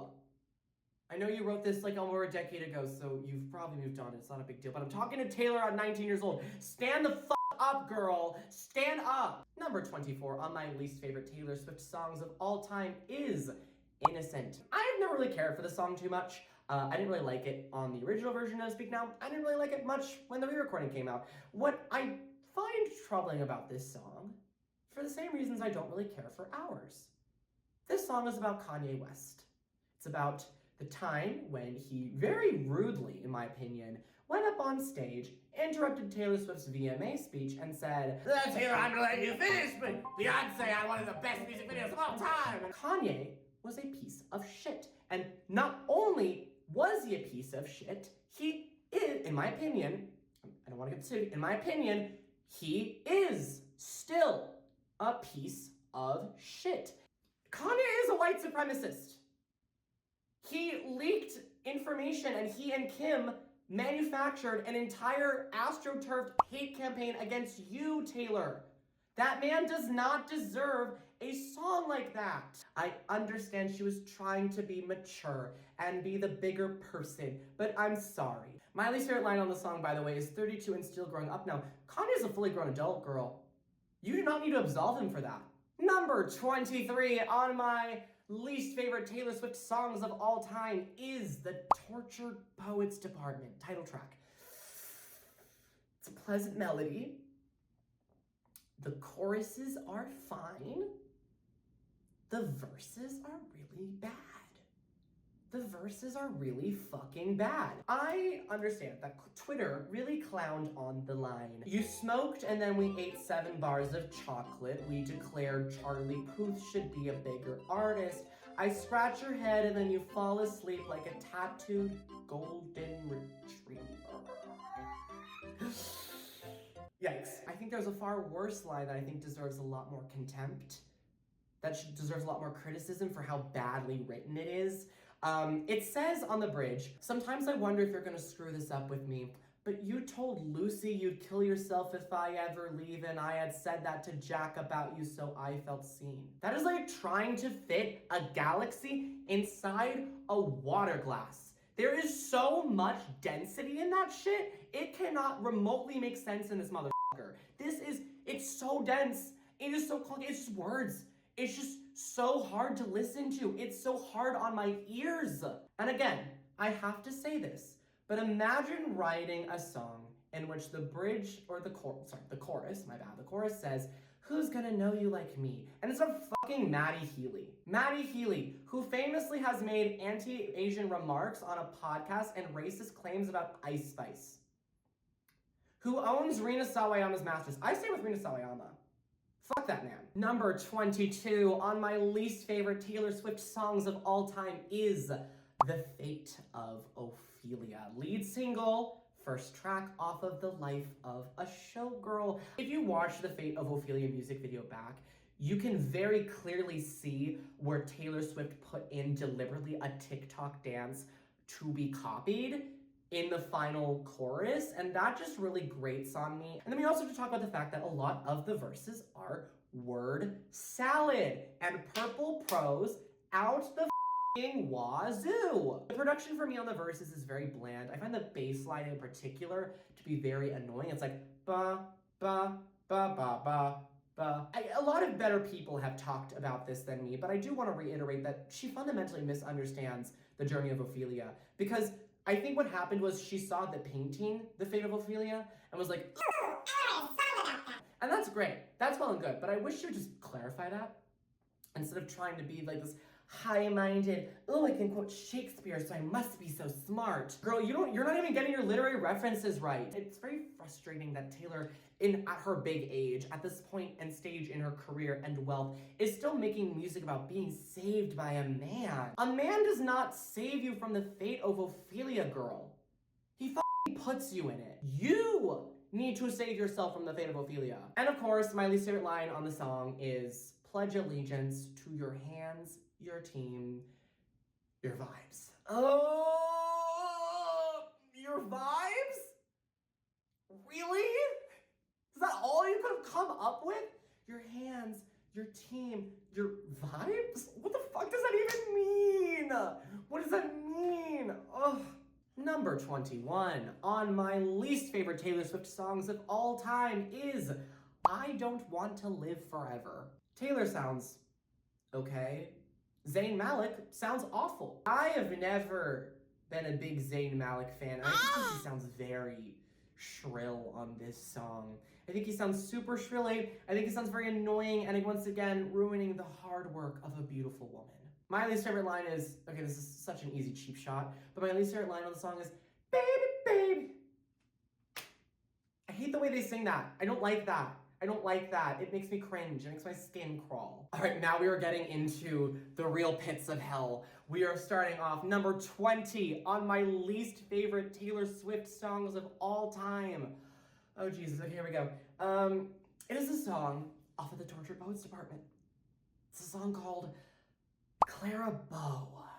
Taylor Swift recently, in the last couple years, has been making a habit of putting out these songs that are these metatextual commentaries on her fame and fame in general. But this song in particular is excessively self-mythologizing. The self-insert in the final chorus in particular is very, very, very off-putting. I don't like the way it hits my ear. There's something so dystopian about the way she sings, you look like Taylor Swift. What? It feels very self-cannibalizing. I do appreciate the bridge, because I do think it is the wisest part of the song, and she goes nowhere fast with it. I really wish the rest of the song really built on this idea of Hollywood constantly demanding for beauty and youth, and the moment your girlish glow fades is when the moment they throw you to the wolves, then comes the breaks, they don't come easy. I wish the whole song was about that, but instead we get verses that are just quotes in quotes of people being like, you look like this famous starlet, you look like Stevie Nicks, you look like Clara Bow, and then she's like, oh my God, I'm not trying to exaggerate, I didn't even die and I got famous. I don't fucking care. It doesn't even fit on the record. Least favorite line is the last line. You look like Taylor Swift in this light. We're loving it. You've got edge she never did. It's self-indulgent. It's cringe. It's so boring. It just...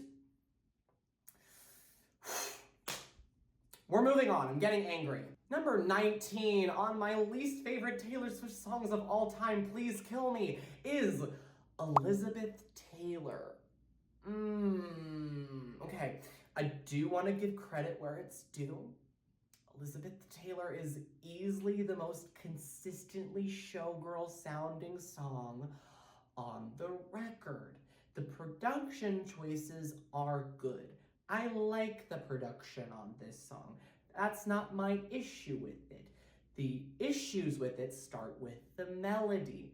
On the verses, they are boring. The melody bores me. Even the melody on the choruses bore me. But the major issues I have with the song, once again, is that they are poorly written.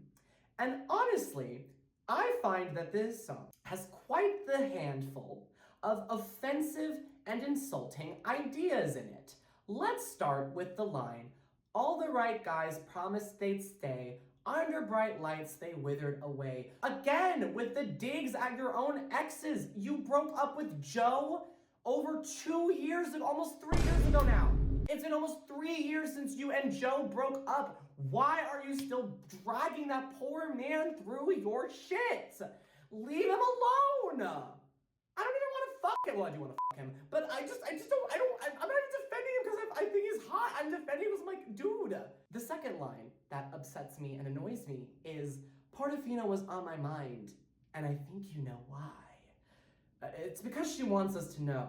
A constant theme throughout this album, very grating theme. She wants us to know that her and Travis are having a lot of sex, and the sex is great. And I have to be the person to say that if you have to constantly broadcast that X is happening, or X is good, or X is gonna be great, it probably is not that behind the scenes. If Taylor Swift is constantly telling us that Travis and her are having great sex, I guarantee you the sex is probably not that great.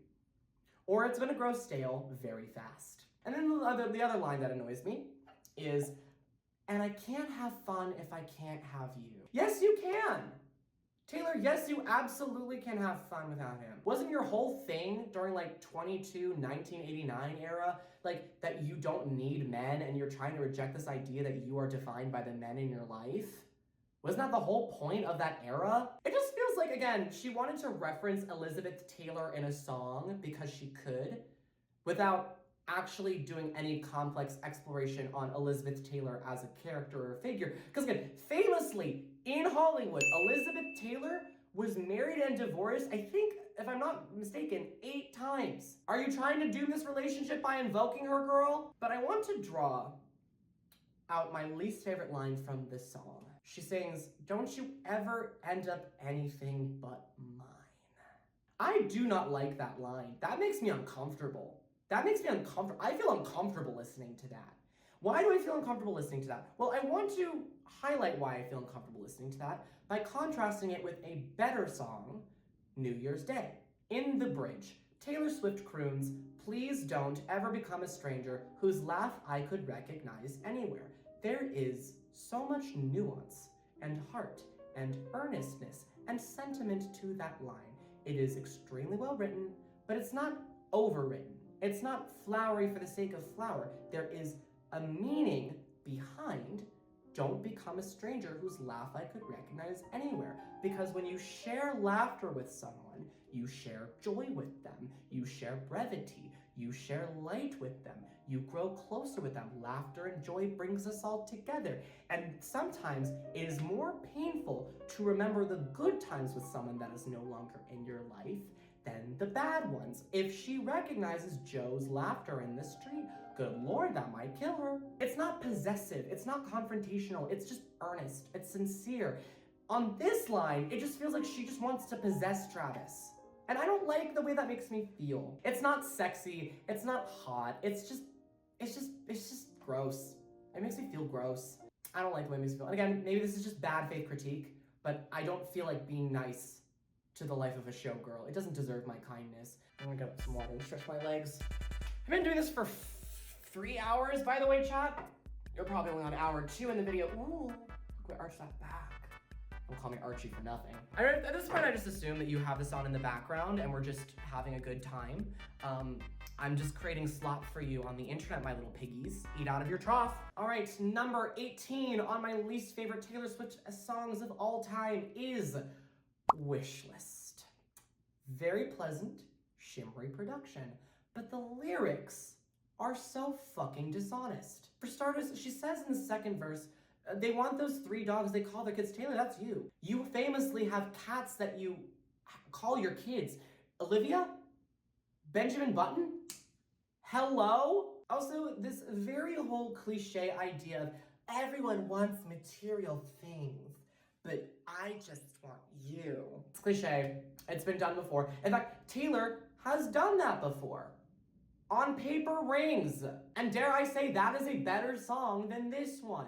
Because at least on Paper Rings, Miss Billionaire Blondie was being honest about, well, she wasn't a billionaire at the time, but Miss Billionaire Blondie was being honest about the fact that, yeah, she likes shiny things, but she'd marry you with paper rings because that's how much she loved them. But on this song, it's like, they want those Balenci shades, a contract with Real Madrid. And I'm like, you're a billionaire.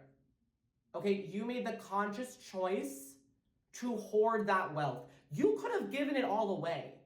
You still can, by the way. There's still time. There's still time to give all that money away and still be set for life. Okay? Taylor was more than set for life before she became a billionaire. But now at this point, it's humiliating.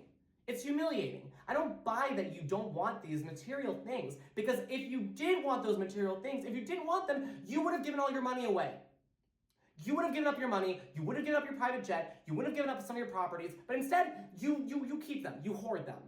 I don't buy that you're above these things. It's condescending, that you're like, they should get what they want. I hope they get what they want. I just want you. Just be honest, your net worth is $2 billion. Let's move on to another line on the song that pisses me the off. She says, we tell the world to leave us the alone, and they do. So which is it? Which is it, Taylor? Do you want to leave the public eye or not? Do you want to be the most famous musician in the world, constantly outdoing yourself and breaking your own records and interacting with the fans? Or do you want to live a life of privacy? Which is it, girl? I get it. It sucks that people are invasive. I get invasive questions and comments all the time online. I get it. It sucks to have people invade your privacy, and it sucks to have people constantly speculating on you, your life, your politics, and defining narratives for you. I get that that has been an issue your whole life, and I'm sorry, but at this point it's like, you're 36, you're a billionaire. Again, boss up, settle down, very cliche, very easy up and down comparison line, tacky cliche. My least favorite line on the song is, please God, bring me a best friend I think who is hot. You know what I think?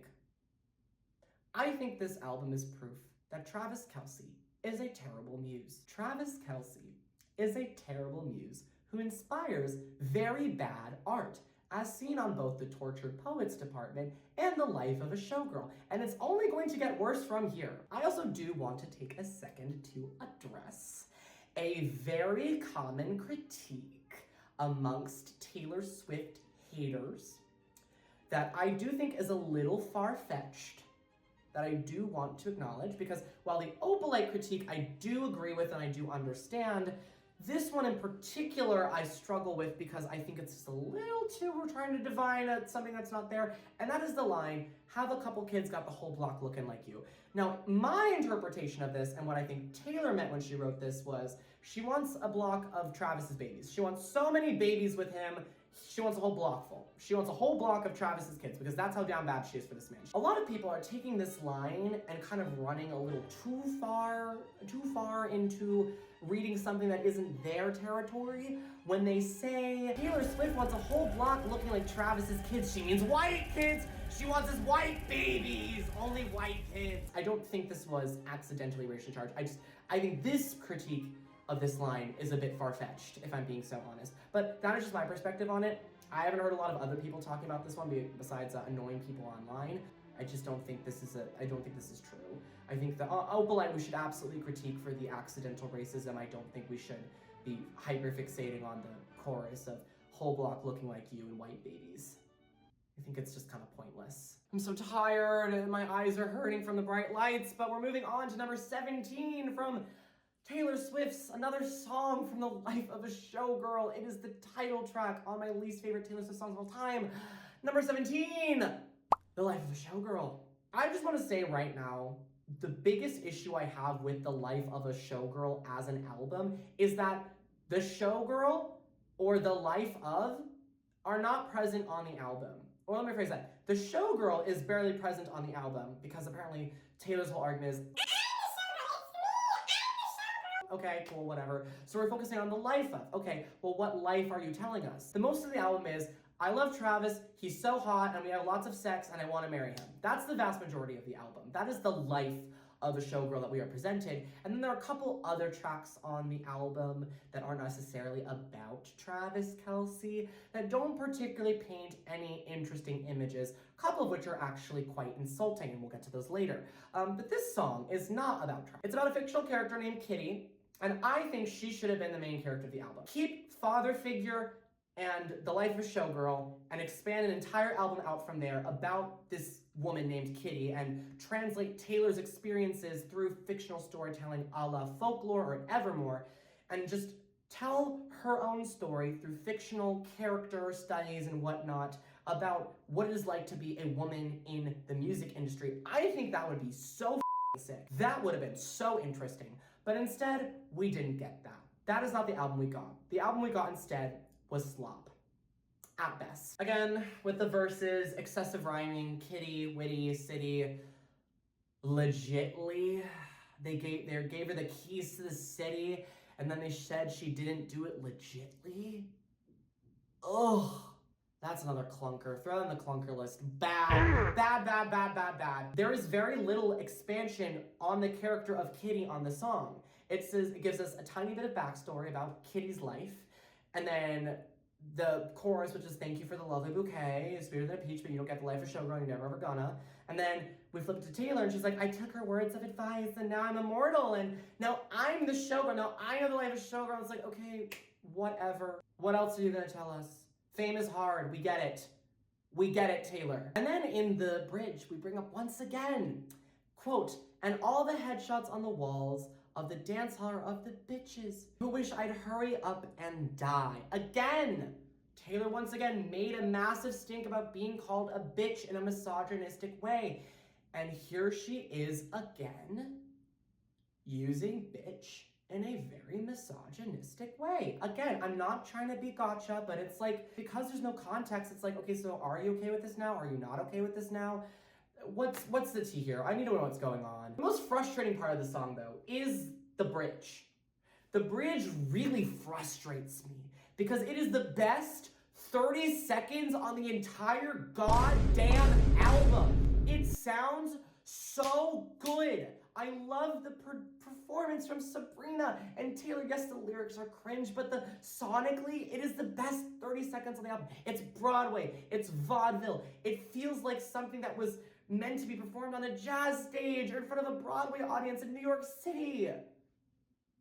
And then it just goes back to millennial pop slop. It angers me that we could have had this. Least favorite line on the song, by the way, is, do you want to take a skate on the ice in my veins?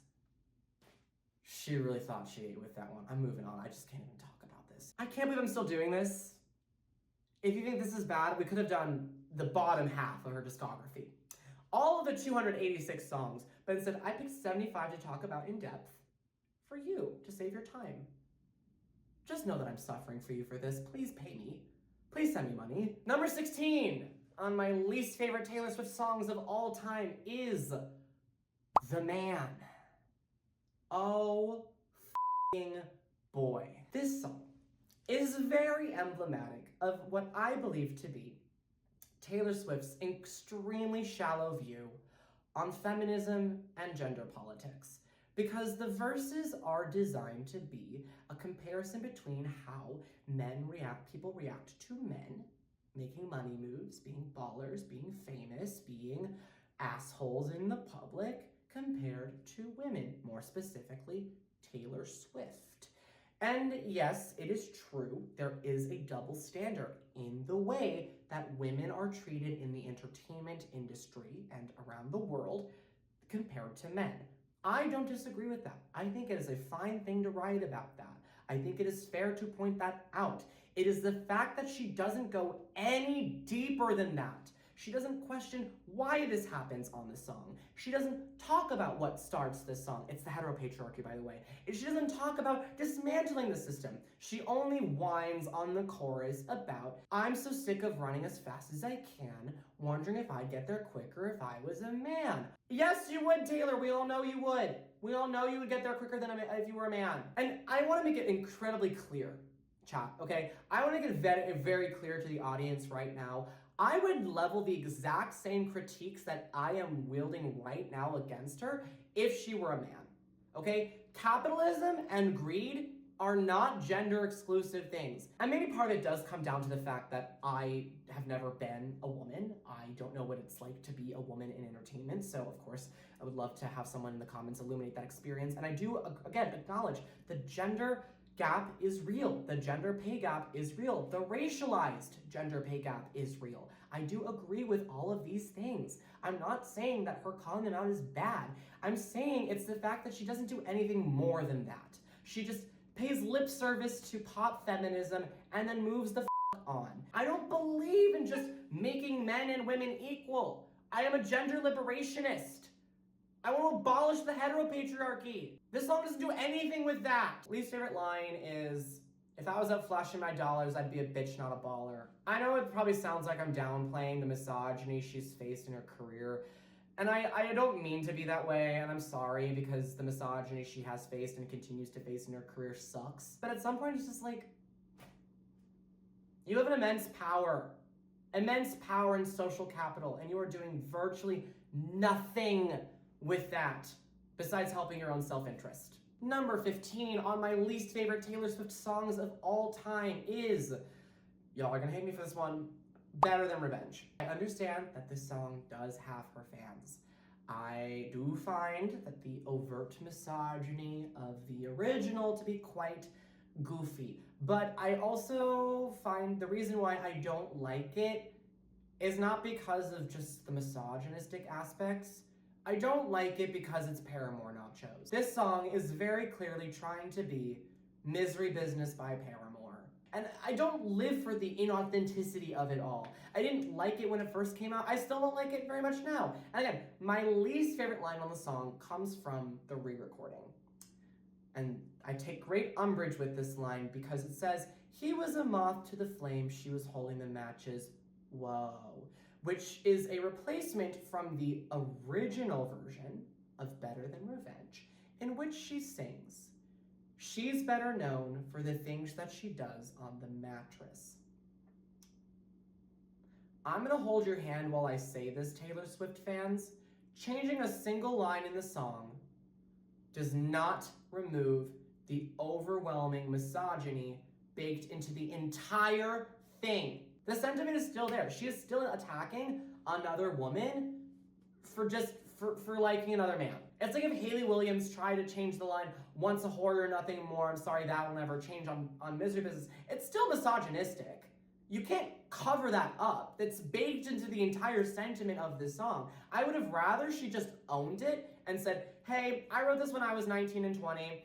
I don't really stand by it anymore, but it's a piece of my history and we're gonna own it and just know that we've grown since then. And it's a crowd pleaser. That's what Paramore did. That's what Hayley Williams did. She disowned the song for a while and then brought it back and said, you know what? We understand. Now I've grown, I've learned. I don't agree with the sentiments I had when I wrote this song, but it is a fan favorite and I do acknowledge that, so we're gonna bring it back. But just know that I do not stand with this song anymore. I'm playing it because you love it, not because I love it. And I wish Taylor just did that instead of trying to cover it up with like, ooh, pop feminism. I actually am changing the lyrics of a song that's still very misogynistic. If I'm going to listen to a rock punk song about hating other women, I'm gonna listen to Misery Business. I'm not gonna listen to this. I'm gonna skip it. Number 14, and the final song in the chop category. Thank you so much for holding on this long. We're almost there to the final 13 songs. I've been doing this for too long. Number 14 on my least favorite Taylor Swift songs of all time is You Need to Calm Down. I find this song to be extremely insulting as a queer person. I think this song is just corporate pride. I'm not playing this at my pride parties. I'm not playing this song at Pride. I'm not playing this when my gay friends come over. I don't think it's emblematic of gay liberation. I think it's really tone deaf of her to just be like, oh yeah, haters, they're gonna get you down, and Shay never made anyone was gay. Also, if you're a homophobe, I guess you're a hater. You're a homophobe, you're just like my haters. Actually, no, Taylor. Being a bigot against queer and trans people is way more complicated than that. Bigotry is not just writing a mean sign and showing up to the parade. Bigotry is also creating policies and laws that make it extremely unsafe for queer and trans people to exist in public life. It's not being mean. In fact, some of those dangerous bigots alive are not overtly mean to queer and trans people. They usually are trying to defend something else, like the children. Usually it is the children. Defend the children, religious freedom. They're the God herself. They are trying to defend from something, and they phrase us as some evil, wicked plot, or we are sick and broken and must be cured. That is not how bigotry works, Taylor. And I thought you would know that as a woman who has been affected by misogyny. Any political song outside of Miss Americana and the Heartbreak Prince, I do actually like that song. All of the songs that attempt to be political on Lover, to me, have the exact same energy as Katy Perry's Witness. This is purposeful pop. What does it even mean? It's nothing. Least favorite line on the song is, sunshine on the street at the parade, but you would rather be in the dark ages making that sign was taken all night. Verses are cringe, bridge is annoying, I don't really care for the chorus, it's catchy if I'm drunk. Moving on. All right, disclaimer for this next section. I'm about to get a lot more mean than I have been. And not just about the songs, but I'm going to be a lot more meaner to Taylor. And I just want to remind you all, I am just a person on your screen. I can't hurt you. I can't hurt Taylor. So, and no matter what mean thing I say or harsh thing I say in this section of the video about her or her music, she is going to be fine. She is going to be just fine, and you do not have to defend her and her honor. She is going to be just fine. Open your ears and your heart and your mind and be a little receptive, even if my words come off harsh and mean, because they are not coming from a place of genuine malice. They are coming from the words of someone who has been a fan of her and her music for over 20 years. Okay, I've been a fan of this music since I was like a toddler. These are not the words of someone who has been a hater. Okay, these are the words of someone who is burned, of someone who was proven wrong. Okay, and we're gonna start with number 13 on my least favorite Taylor Swift songs of all time. Number 13, Only the Young. I hate this song.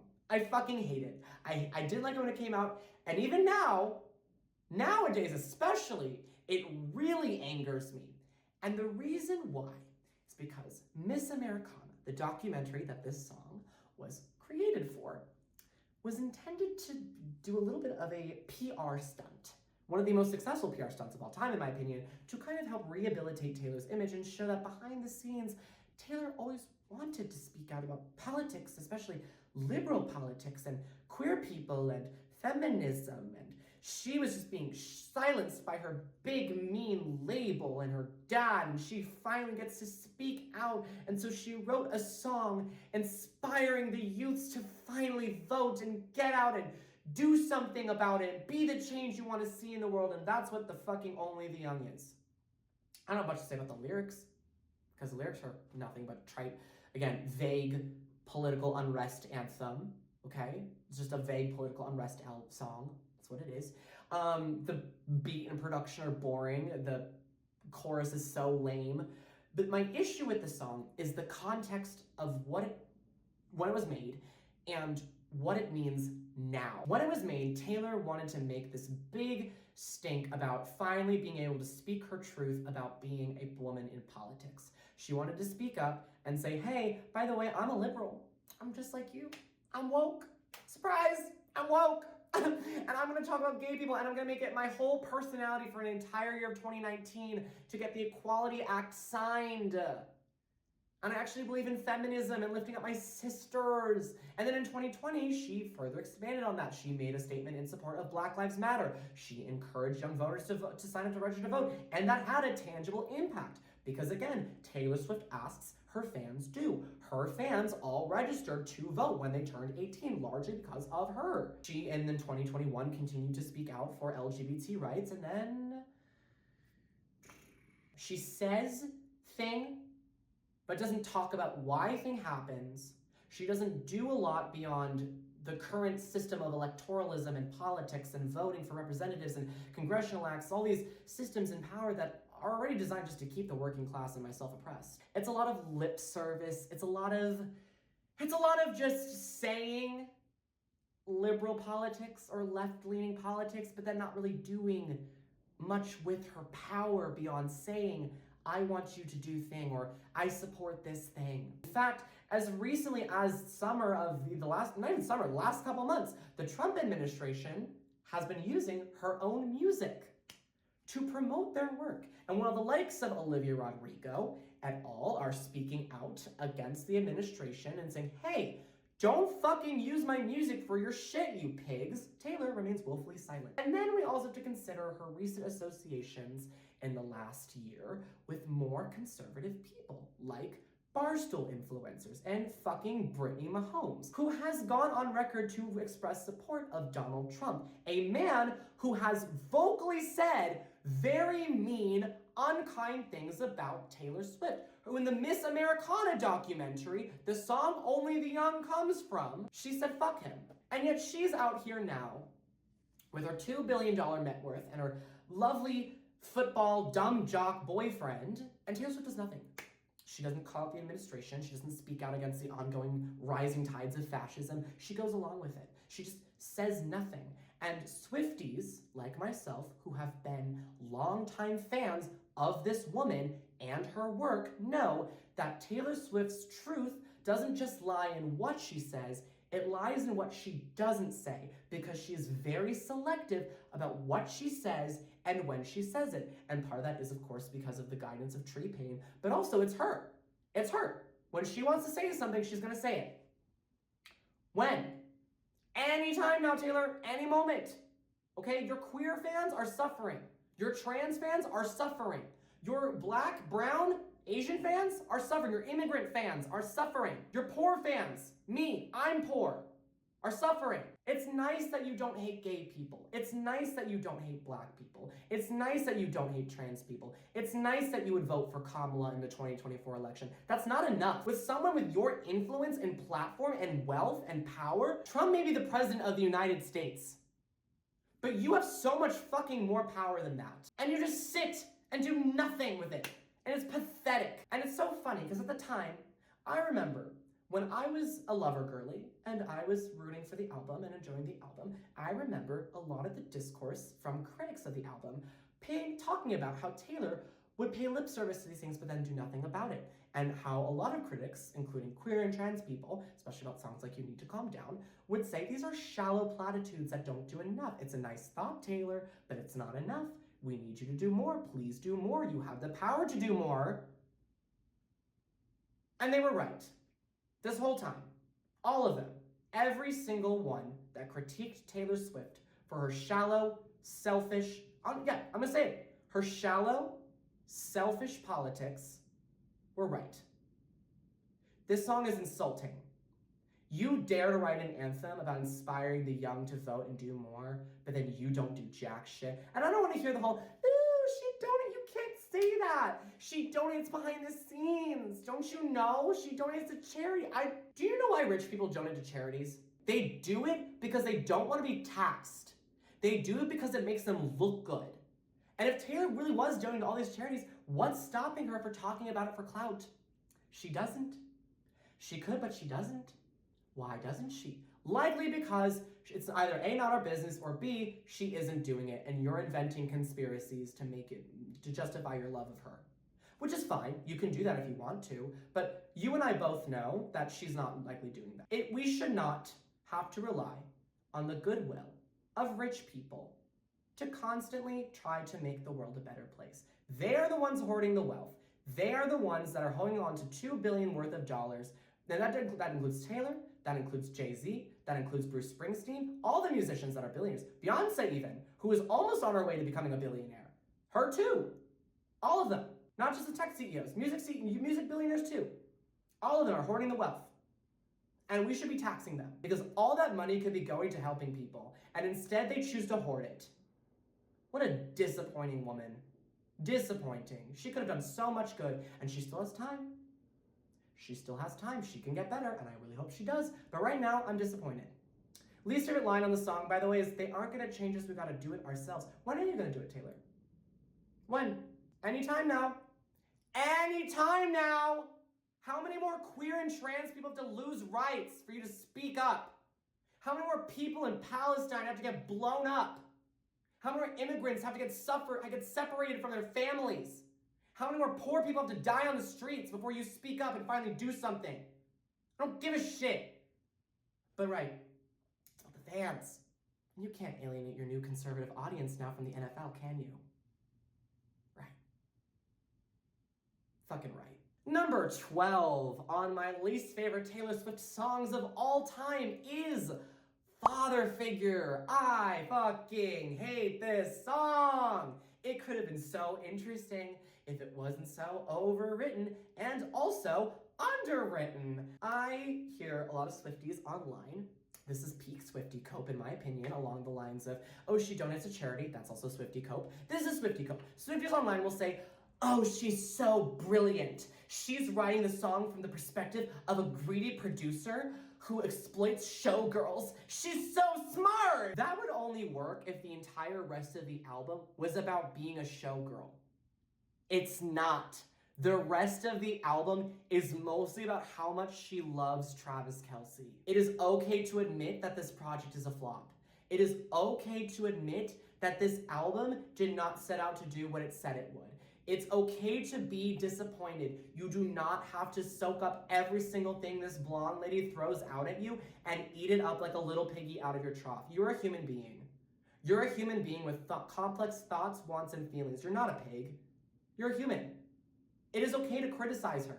It is okay to criticize her and criticize her art in good faith. That's what I'm doing right now for the most part. I'm trying to. I'm failing a lot, but I'm trying to criticize her in good faith because I want her to get better. I want her to get better. And this album is really bad. I think if we were to take this song very literally, this could be a very bad faith interpretation of this particular song.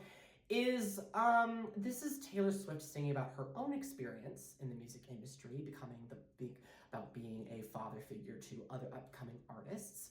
One might interpret this song as a song about Olivia Rodrigo, because as we all know, Olivia Rodrigo was Taylor Swift's protege. She was the first Tay daughter. And as we know, allegedly, behind the scenes, the two of them had a very nasty fallout after Taylor made a stink about Deja Vu sounding way too much like Cruel Summer. So she fought tooth and nail, from what we know behind the scenes, to get writing credits for herself, Jack Antonoff, and Annie Clark, also known as St. Vincent, Stan That Woman, on the song so she could get royalties. Because it is one of Olivia Rodrigo's most popular songs. It has over 1 billion streams on Spotify. I don't think that's true. I don't think the song is about Olivia. I don't think it is about her proteges that have betrayed her, but I do hate that that is a thought that I have to think about. I do not like that this is something that is in my brain. I don't like that. I don't like that. I also think that some Swifties are also saying that this song is from the perspective of Scott Borchetta, the CEO and owner of Big Machine Records, the place that she first came up in, where she released her first 6 albums that betrayed her and sold her masters to Scooter Braun. If that is the case, if this song is also about Scott Borchetta, leave it alone. You've sung about this man to death, girl. It's over. You got your masters. You won. I'm tired of seeing about this. I'm tired of hearing about it. We're spinning our wheels. Least favorite line on the song is, your thoughtless ambition sparked the ignition on foolish decisions which led to misguided visions. What does it even mean? It's a lot of words to just say, you betrayed me and thought that you would be better off without me. Girl, whatever. It's word salad. Number 11 on my least favorite Taylor Swift songs of all time is Change, a woefully vague song for Taylor Swift. I hated it when I was a kid. I hate it now. I think it is extremely, again, along the same lines of Eyes Open and Only the Young, vague political unrest anthem, whatever. It's just meaningless slop word salad. And I know she wrote this at 16, but like, she was also writing Fearless at the time, and 15, and That's the Way I Loved You again. So I'm really not gonna hear it being like, she was so young when she wrote this. No, she wrote really good songs too at this age. So I don't wanna fucking hear it. Apparently the song is about Scott Borchetta. It's a song about Scott Borchetta and Big Machine Records triumphing despite the odds. And I'm like, another song that is aged poorly given the context. Though my least favorite line in the song, she sings at the end of, I think, the second chorus and the outro chorus, she sings, we'll sing hallelujah. And I don't like that line because, again, this is just Taylor Swift at the time trying to go for the peak corporate country girl. I don't buy that she would say this. I don't buy that she would say it then. I don't buy she would say it now. I think what this is her trying to appeal to some conservative Christian demographic to make it sound like they're listening to someone who is on their side. And I don't like that. I think it's corny. I think it's phony. I really hate it when Taylor Swift writes music that's just very inauthentic to her. Number 10 on my least favorite Taylor Swift songs of all time, and arguably the worst song she's ever put out on a technical standpoint, if you really want to dig into the music theory and whatnot of the song behind the song, is My Boy Only Breaks His Favorite Toys. This song, like Father Figure, is both over and underwritten. The verses are wordy. They are clunky as fuck. The chorus feels very unfinished. It's just a bunch of half ideas and half sentences that don't convey much about Matty Healy as a character beyond he's self-destructive. I'm queen of sandcastles he destroys. What does that mean? It's just words. It's just word salad. It's monotone. It's like, oh, here we go again. The voice is in his head. I'm just like, it's such a cliche played out line. It's so monotone, very one note. It ends also incredibly abruptly too. Like, it just goes into the outro after the second verse and then just doesn't really expand upon that beyond whatever the fuck she's saying. It's hard to listen to. It gives me a headache every time I listen to it. And my least favorite line on the song is from the second verse, which she says, there was a litany of reasons why we could have played it for keeps this time. Stop saying fancy words to try to sound smart. Okay? We get it. You like English. You're our English teacher. Last I checked, my English teacher would write better lines than this shit, though. Moving on. Number 9 on my least favorite Taylor Swift songs of all time is Stay, Stay, Stay. I've always hated it. I think it's annoying. I think it's so fucking annoying. I think it was designed, the instrumental in specific, sounds like it was designed to be made for a Target commercial. In fact, I have heard it in commercials before. It's so annoying. And then we get to the meat and bones of the song, which tells a story about Taylor almost breaking up with a man. You know, we should talk, and then you come in with a football helmet. And it's like, all this song makes incredible sense if you realize She made the song from the perspective of something that never happened to her. She just imagined the song up and did it. And here's the thing. I think what makes this song fail, where songs on Folklore, Evermore, or even Midnight's work, is that she's drawing from her own personal experiences and feelings to abstractify into fictional stories. Like, yes, maybe she hasn't gone through a teenage love triangle as demonstrated on Cardigan, August, and Betty. But she has experienced some of those feelings in her real life, and she weaves them into the song. Okay? I don't buy that she's had these experiences she's singing about on Stay, Stay, Stay. Trite, bland, annoying. I never want to listen to it if I have to. I also just really hate the line, I just like hanging out with you all the time. We maybe could have workshopped that one a little bit more, baby. Number 8 on my least favorite Taylor Swift songs of all time is Who's Afraid of Little Old Me? I want to start by saying Reputation as an album worked very well because of the context it was written in. Reputation was written and created during a time when we still had some semblance of a monoculture. And the overwhelming narrative from pop culture, from artists, musicians, celebrities, tabloids, was that Taylor Swift sucks. She's a man-eating serial dater who plays the victim all the time.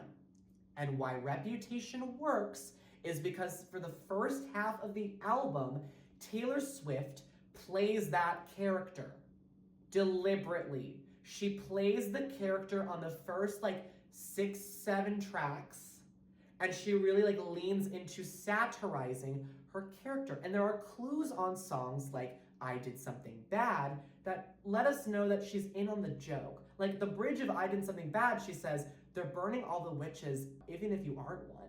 She lets us know that she's in on the joke. I don't buy that she's in on the joke on this one. I don't think that they say everything's about me, but what if it is line is a joke? Well, let's give the context now of why she wrote this song.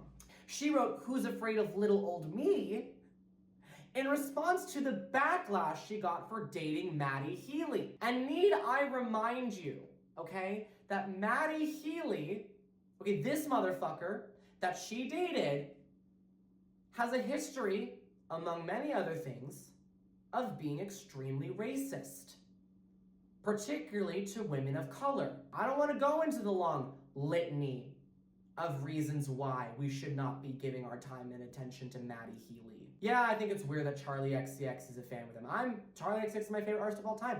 I think it's weird that she likes him. I think it's weird that she's friends with him. I wish she would stop doing that, or at least co-signing his bullshit. Point being is, she wrote this song about that experience. I can't even defend this girl. You chose this one. You didn't choose to be manipulated and have the call leaked by Kanye and Kim. You did not choose to have that campaign astroturfed against you. You did not choose to have People magazine write the hashtag Taylor Swift Over Party article. But you did choose to date Maddie Healy. That was a conscious decision that you at 34 years old made. Lie in that bed. I don't want to hear fucking shit about how no one you would last an hour in this asylum may raise you, which is my least favorite line on the song. Because no, most of us would not. Okay, fame is hard. We get it. You chose to date Maddie Healy. Yes, it sucks that he ghosted you. Yes, it sucks that he treated you terribly. Yes, it sucks that he led you on. I get that. You are not at fault for that one, but you did choose to date him, knowing his history of being an asshole. Number 7 on my least favorite Taylor Swift songs of all time is Christmas Must Be Something More. I hate this one just as much as I do the rest of the songs on this little section of the list, but I hate it in particular because it very much feels like, again, someone paid for her to make this song. And I particularly don't like this song because it is an attempt at being the nice Christian country girl to the nth degree. While it was kind of present on some of her other songs, it is ramped up to a 10 on this one. Particularly with my least favorite line on this song, So here's to the birthday boy who saved our lives. It's just not genuine. I don't buy that. I don't buy it. I never want to listen to the song. If you put the song on, I'm gonna get mad at you. I'm gonna ask you to turn it off. I hate this shit. It's awful. Number 6 on my least favorite Taylor Swift songs of all time, we are almost there, everyone, is Eldest Daughter. Ooh, I have some mean things to say about you. What a fucking excuse for a track 5. If you don't know, if you're a Taylor Swift casual or even a hater and you're watching this video because you support me, thank you, I love you, Bisous bitch. Track 5s on Taylor Swift albums historically have been the most vulnerable song on the record. She usually puts a very emotional confession or a very revealing song on the record. And this song is a pathetic excuse for a track 5. That immediately knocks it into flop category. I'm sorry, but it gets even worse because first of all, from the production standpoint, this song is just cringe. It's trite millennial pop. It's boring. It sounds like a song that you were meant to hold up your lighter to at a show and just go, but I'm not a bad bitch, and this isn't, I don't care.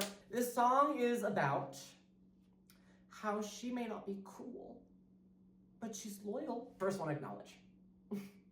Eldest Daughters have absolutely nothing to do with this song. This song is not a meditation on what it is like to be the oldest daughter in a family. This song is not a meditation on what it is like to be a woman in the spotlight. It is a phrase. Eldest daughter appears on the song one time. In the second pre-chorus. Every eldest daughter was the first lamb to the slaughter, so we all dressed up as wolves and looked fire. What the fuck does it even mean? Most of the song is just about Travis Kelce. It's just about how much she loves Travis Kelce. Least favorite line, by the way, is I feel afflicted by a terminal uniqueness. I've been dying just from trying to seem cool. Girl, you're 35. At what point does the I'm so unique line get tired? Okay? We've been doing this since you belong with me, okay? I've been here since you belong with me. Okay, I've been in this boat with you, Taylor, since you belong with me. We have been doing this I'm not like the other girls song and dance for almost 2 decades now, girl. It's getting fucking tired. Terminal uniqueness, what the fuck does it even mean? I mean, maybe you're terminally unique because you're a fucking billionaire, because there's only like 1% of you on the planet. The song fucking sucks. It's awful. It's trite, bland millennial pop. Nothing to do with being an eldest daughter. Next.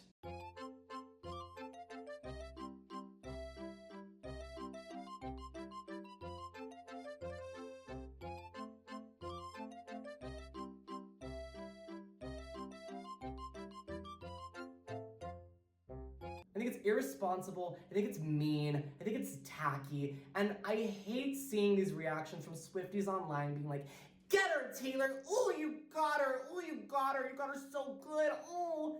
What did you get her for? Saying that you were insecure? Saying that she makes you insecure? Calling her a boring Barbie and saying they're glad that Maddie Healy ghosted her? That's her opinion.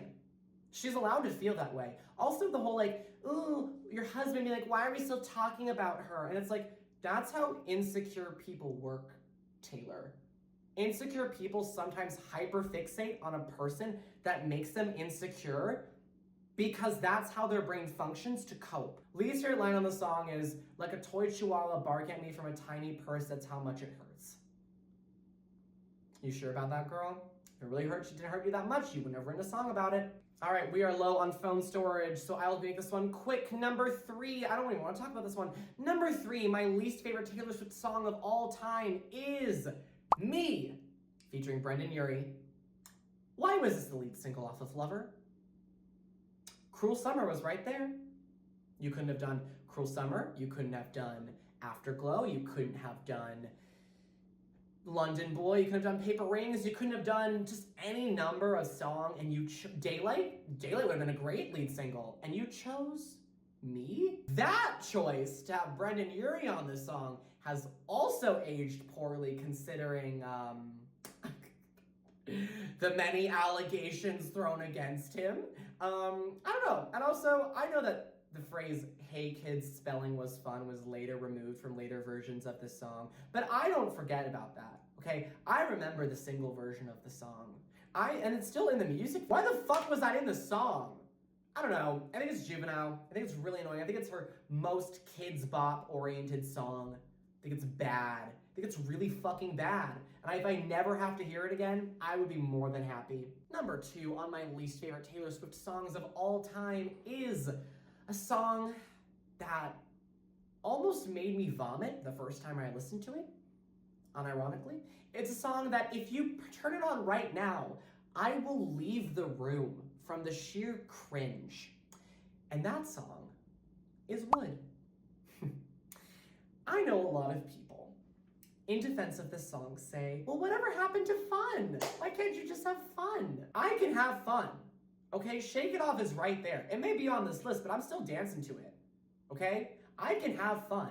I like shallow, vapid, meaningless pop, okay? I'm a Slater fan. This song lacks all of that. So before you go out here and saying, oh, you're just a hater for hater's sake. No, actually, I'm not a hater for hater's sake. This song fucking sucks.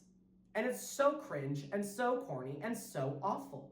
And I want to start again with the lyrics, because this song is apparently supposed to be a double entendre, the whole thing. It's apparently supposed to be about making your own luck and how Travis is like the lucky little four-leaf clover in her pocket. And because he's in her life, she's lucky all the time. But that's the thing, is that if you really just spend 2 seconds of your brain just scanning the lyrics of the song, you'll notice that it's full of allusions to how massive his fucking dick is. Because the song is really about how big Travis's fucking is.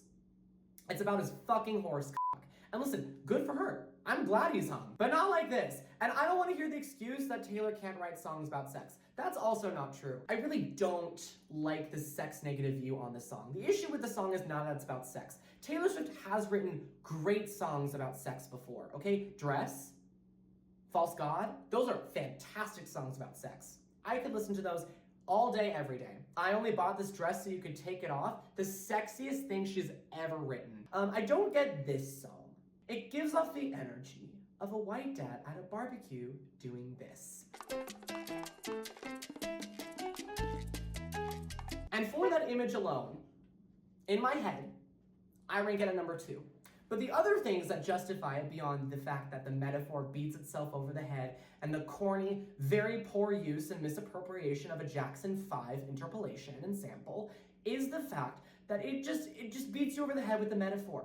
My least favorite line in the song, okay, brace yourself, this one's really fucking bad. The curse was broken on me by your magic wand.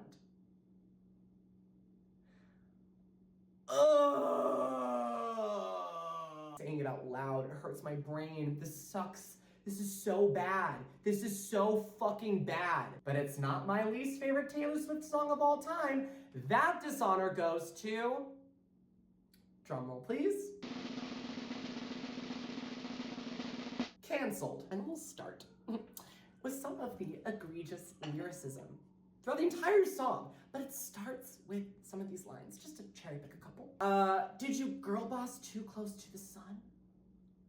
Good thing I like my friends canceled. I like them cloaked in Gucci and scandal. Welcome to my underworld, where it gets quite dark. The good faith interpretation of this song is that it is intended to be a solidarity song with Blake Lively. That is the good faith interpretation, right? It's about being a woman in the public eye, and you don't care what other people say about the person. You want to judge them on their own merits and how they treat you, and this is a solidarity song with Blake Lively. I sincerely hope that that is the case, because the more likely, in my opinion, interpretation of the song is that's about Brittany Mahomes. It's about Brittany Mahomes and the Barstool Boys. Both of whom are notoriously conservative. Notoriously conservative. Brittany Mahomes is a fucking Trumpy. She's a MAGA trad wife Trumpy. I don't give a shit if she's friends with Travis Kelce and she has to be nice to him. No, you don't, Taylor. Stand the fuck up for yourself. You are friends with a woman who worships a man who hates you. Stand the fuck up for yourself, girl. And again, we have to talk about the optics of it. A billionaire, Taylor Swift, talking about how she likes her friends canceled. She likes it when her friends are cloaked in Gucci and scandal. She likes when people say mean things about them on the internet. Yeah, Brittany Mahomes is a Trumper. Barstool boys, Barstool influencers are notoriously conservative. Most of the NFL leans pretty conservative. You know, your new fan base that you've been so eager to snatch up, which all of whom, by the way, are loving the new album. I think it's important to recognize conservatives are going gaga for The Life of a Showgirl. They're not going gaga for 1989, they're going gaga for The Life of a Showgirl. And I think that's concerning. I think the optics of a billionaire saying, I like my friends canceled, is bullshit. Do you stand for no one? That's the issue with Taylor Swift, in my opinion. My biggest issue with her, that I will expand on in more detail at a later point, is that she stands for nobody but herself. And it's apparently obvious, it's very apparent in her music. I think it's nice that she doesn't hate black people. It's nice that she doesn't hate gay people. I want to go back to the lyrics in the song. A lyric from the second pre-chorus, she sings, "Did you make a joke that only a man?" We have to ask the question, was the intention of Taylor Swift's feminism to lift up other women or to make herself equal to the powerful men around her? And then my least favorite line on the song that I just really fucking grinds my gears, and I think is the most offensive lyric that Taylor Swift has ever written. And she says at the end of the bridge, "And soon you'll learn the art of never getting caught."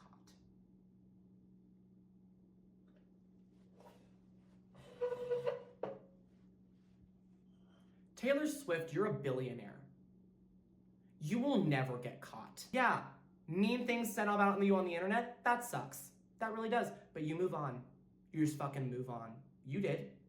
Look what happened with Reputation. You moved on. If you wrote this song about Blake Lively, that's great.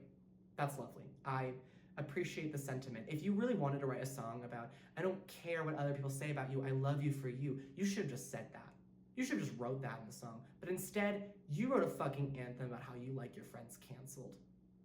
Given the context of what that term means and who is usually a victim of those phrases, that's fucking bullshit. And it should be no surprise that the people that enjoy the song the most are pro-Israeli IDF soldiers and whatever the fuck, and conservative politicians. I think that should really speak for itself. Yeah, it sucks to have people say mean things about you online. You block them, you delete the comments, and you move on. All right, we reached the end of the video. Thank you so much for watching.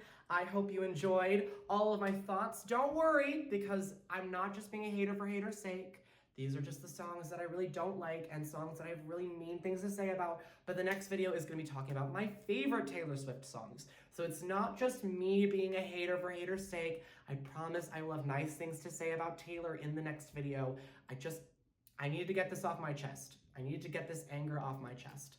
I need to get the rage and the unfiltered feelings out of my chest before I continue on with this project. So I hope you all enjoyed. Have a great rest of your night or day or whenever you're watching this. If you're watching this while you're going to sleep, have a nice night. If you're watching this while you're getting your chores done, I hope your chores go well. If you're watching this seething with rage, well then leave a comment and let me know how much of an asshole I am. Other than that, please leave me alone. I would like to be left alone, please. Yeah, I don't know. Have a great day. Like, comment, subscribe. I'll see you in the next one. Toodaloo. Bye-bye.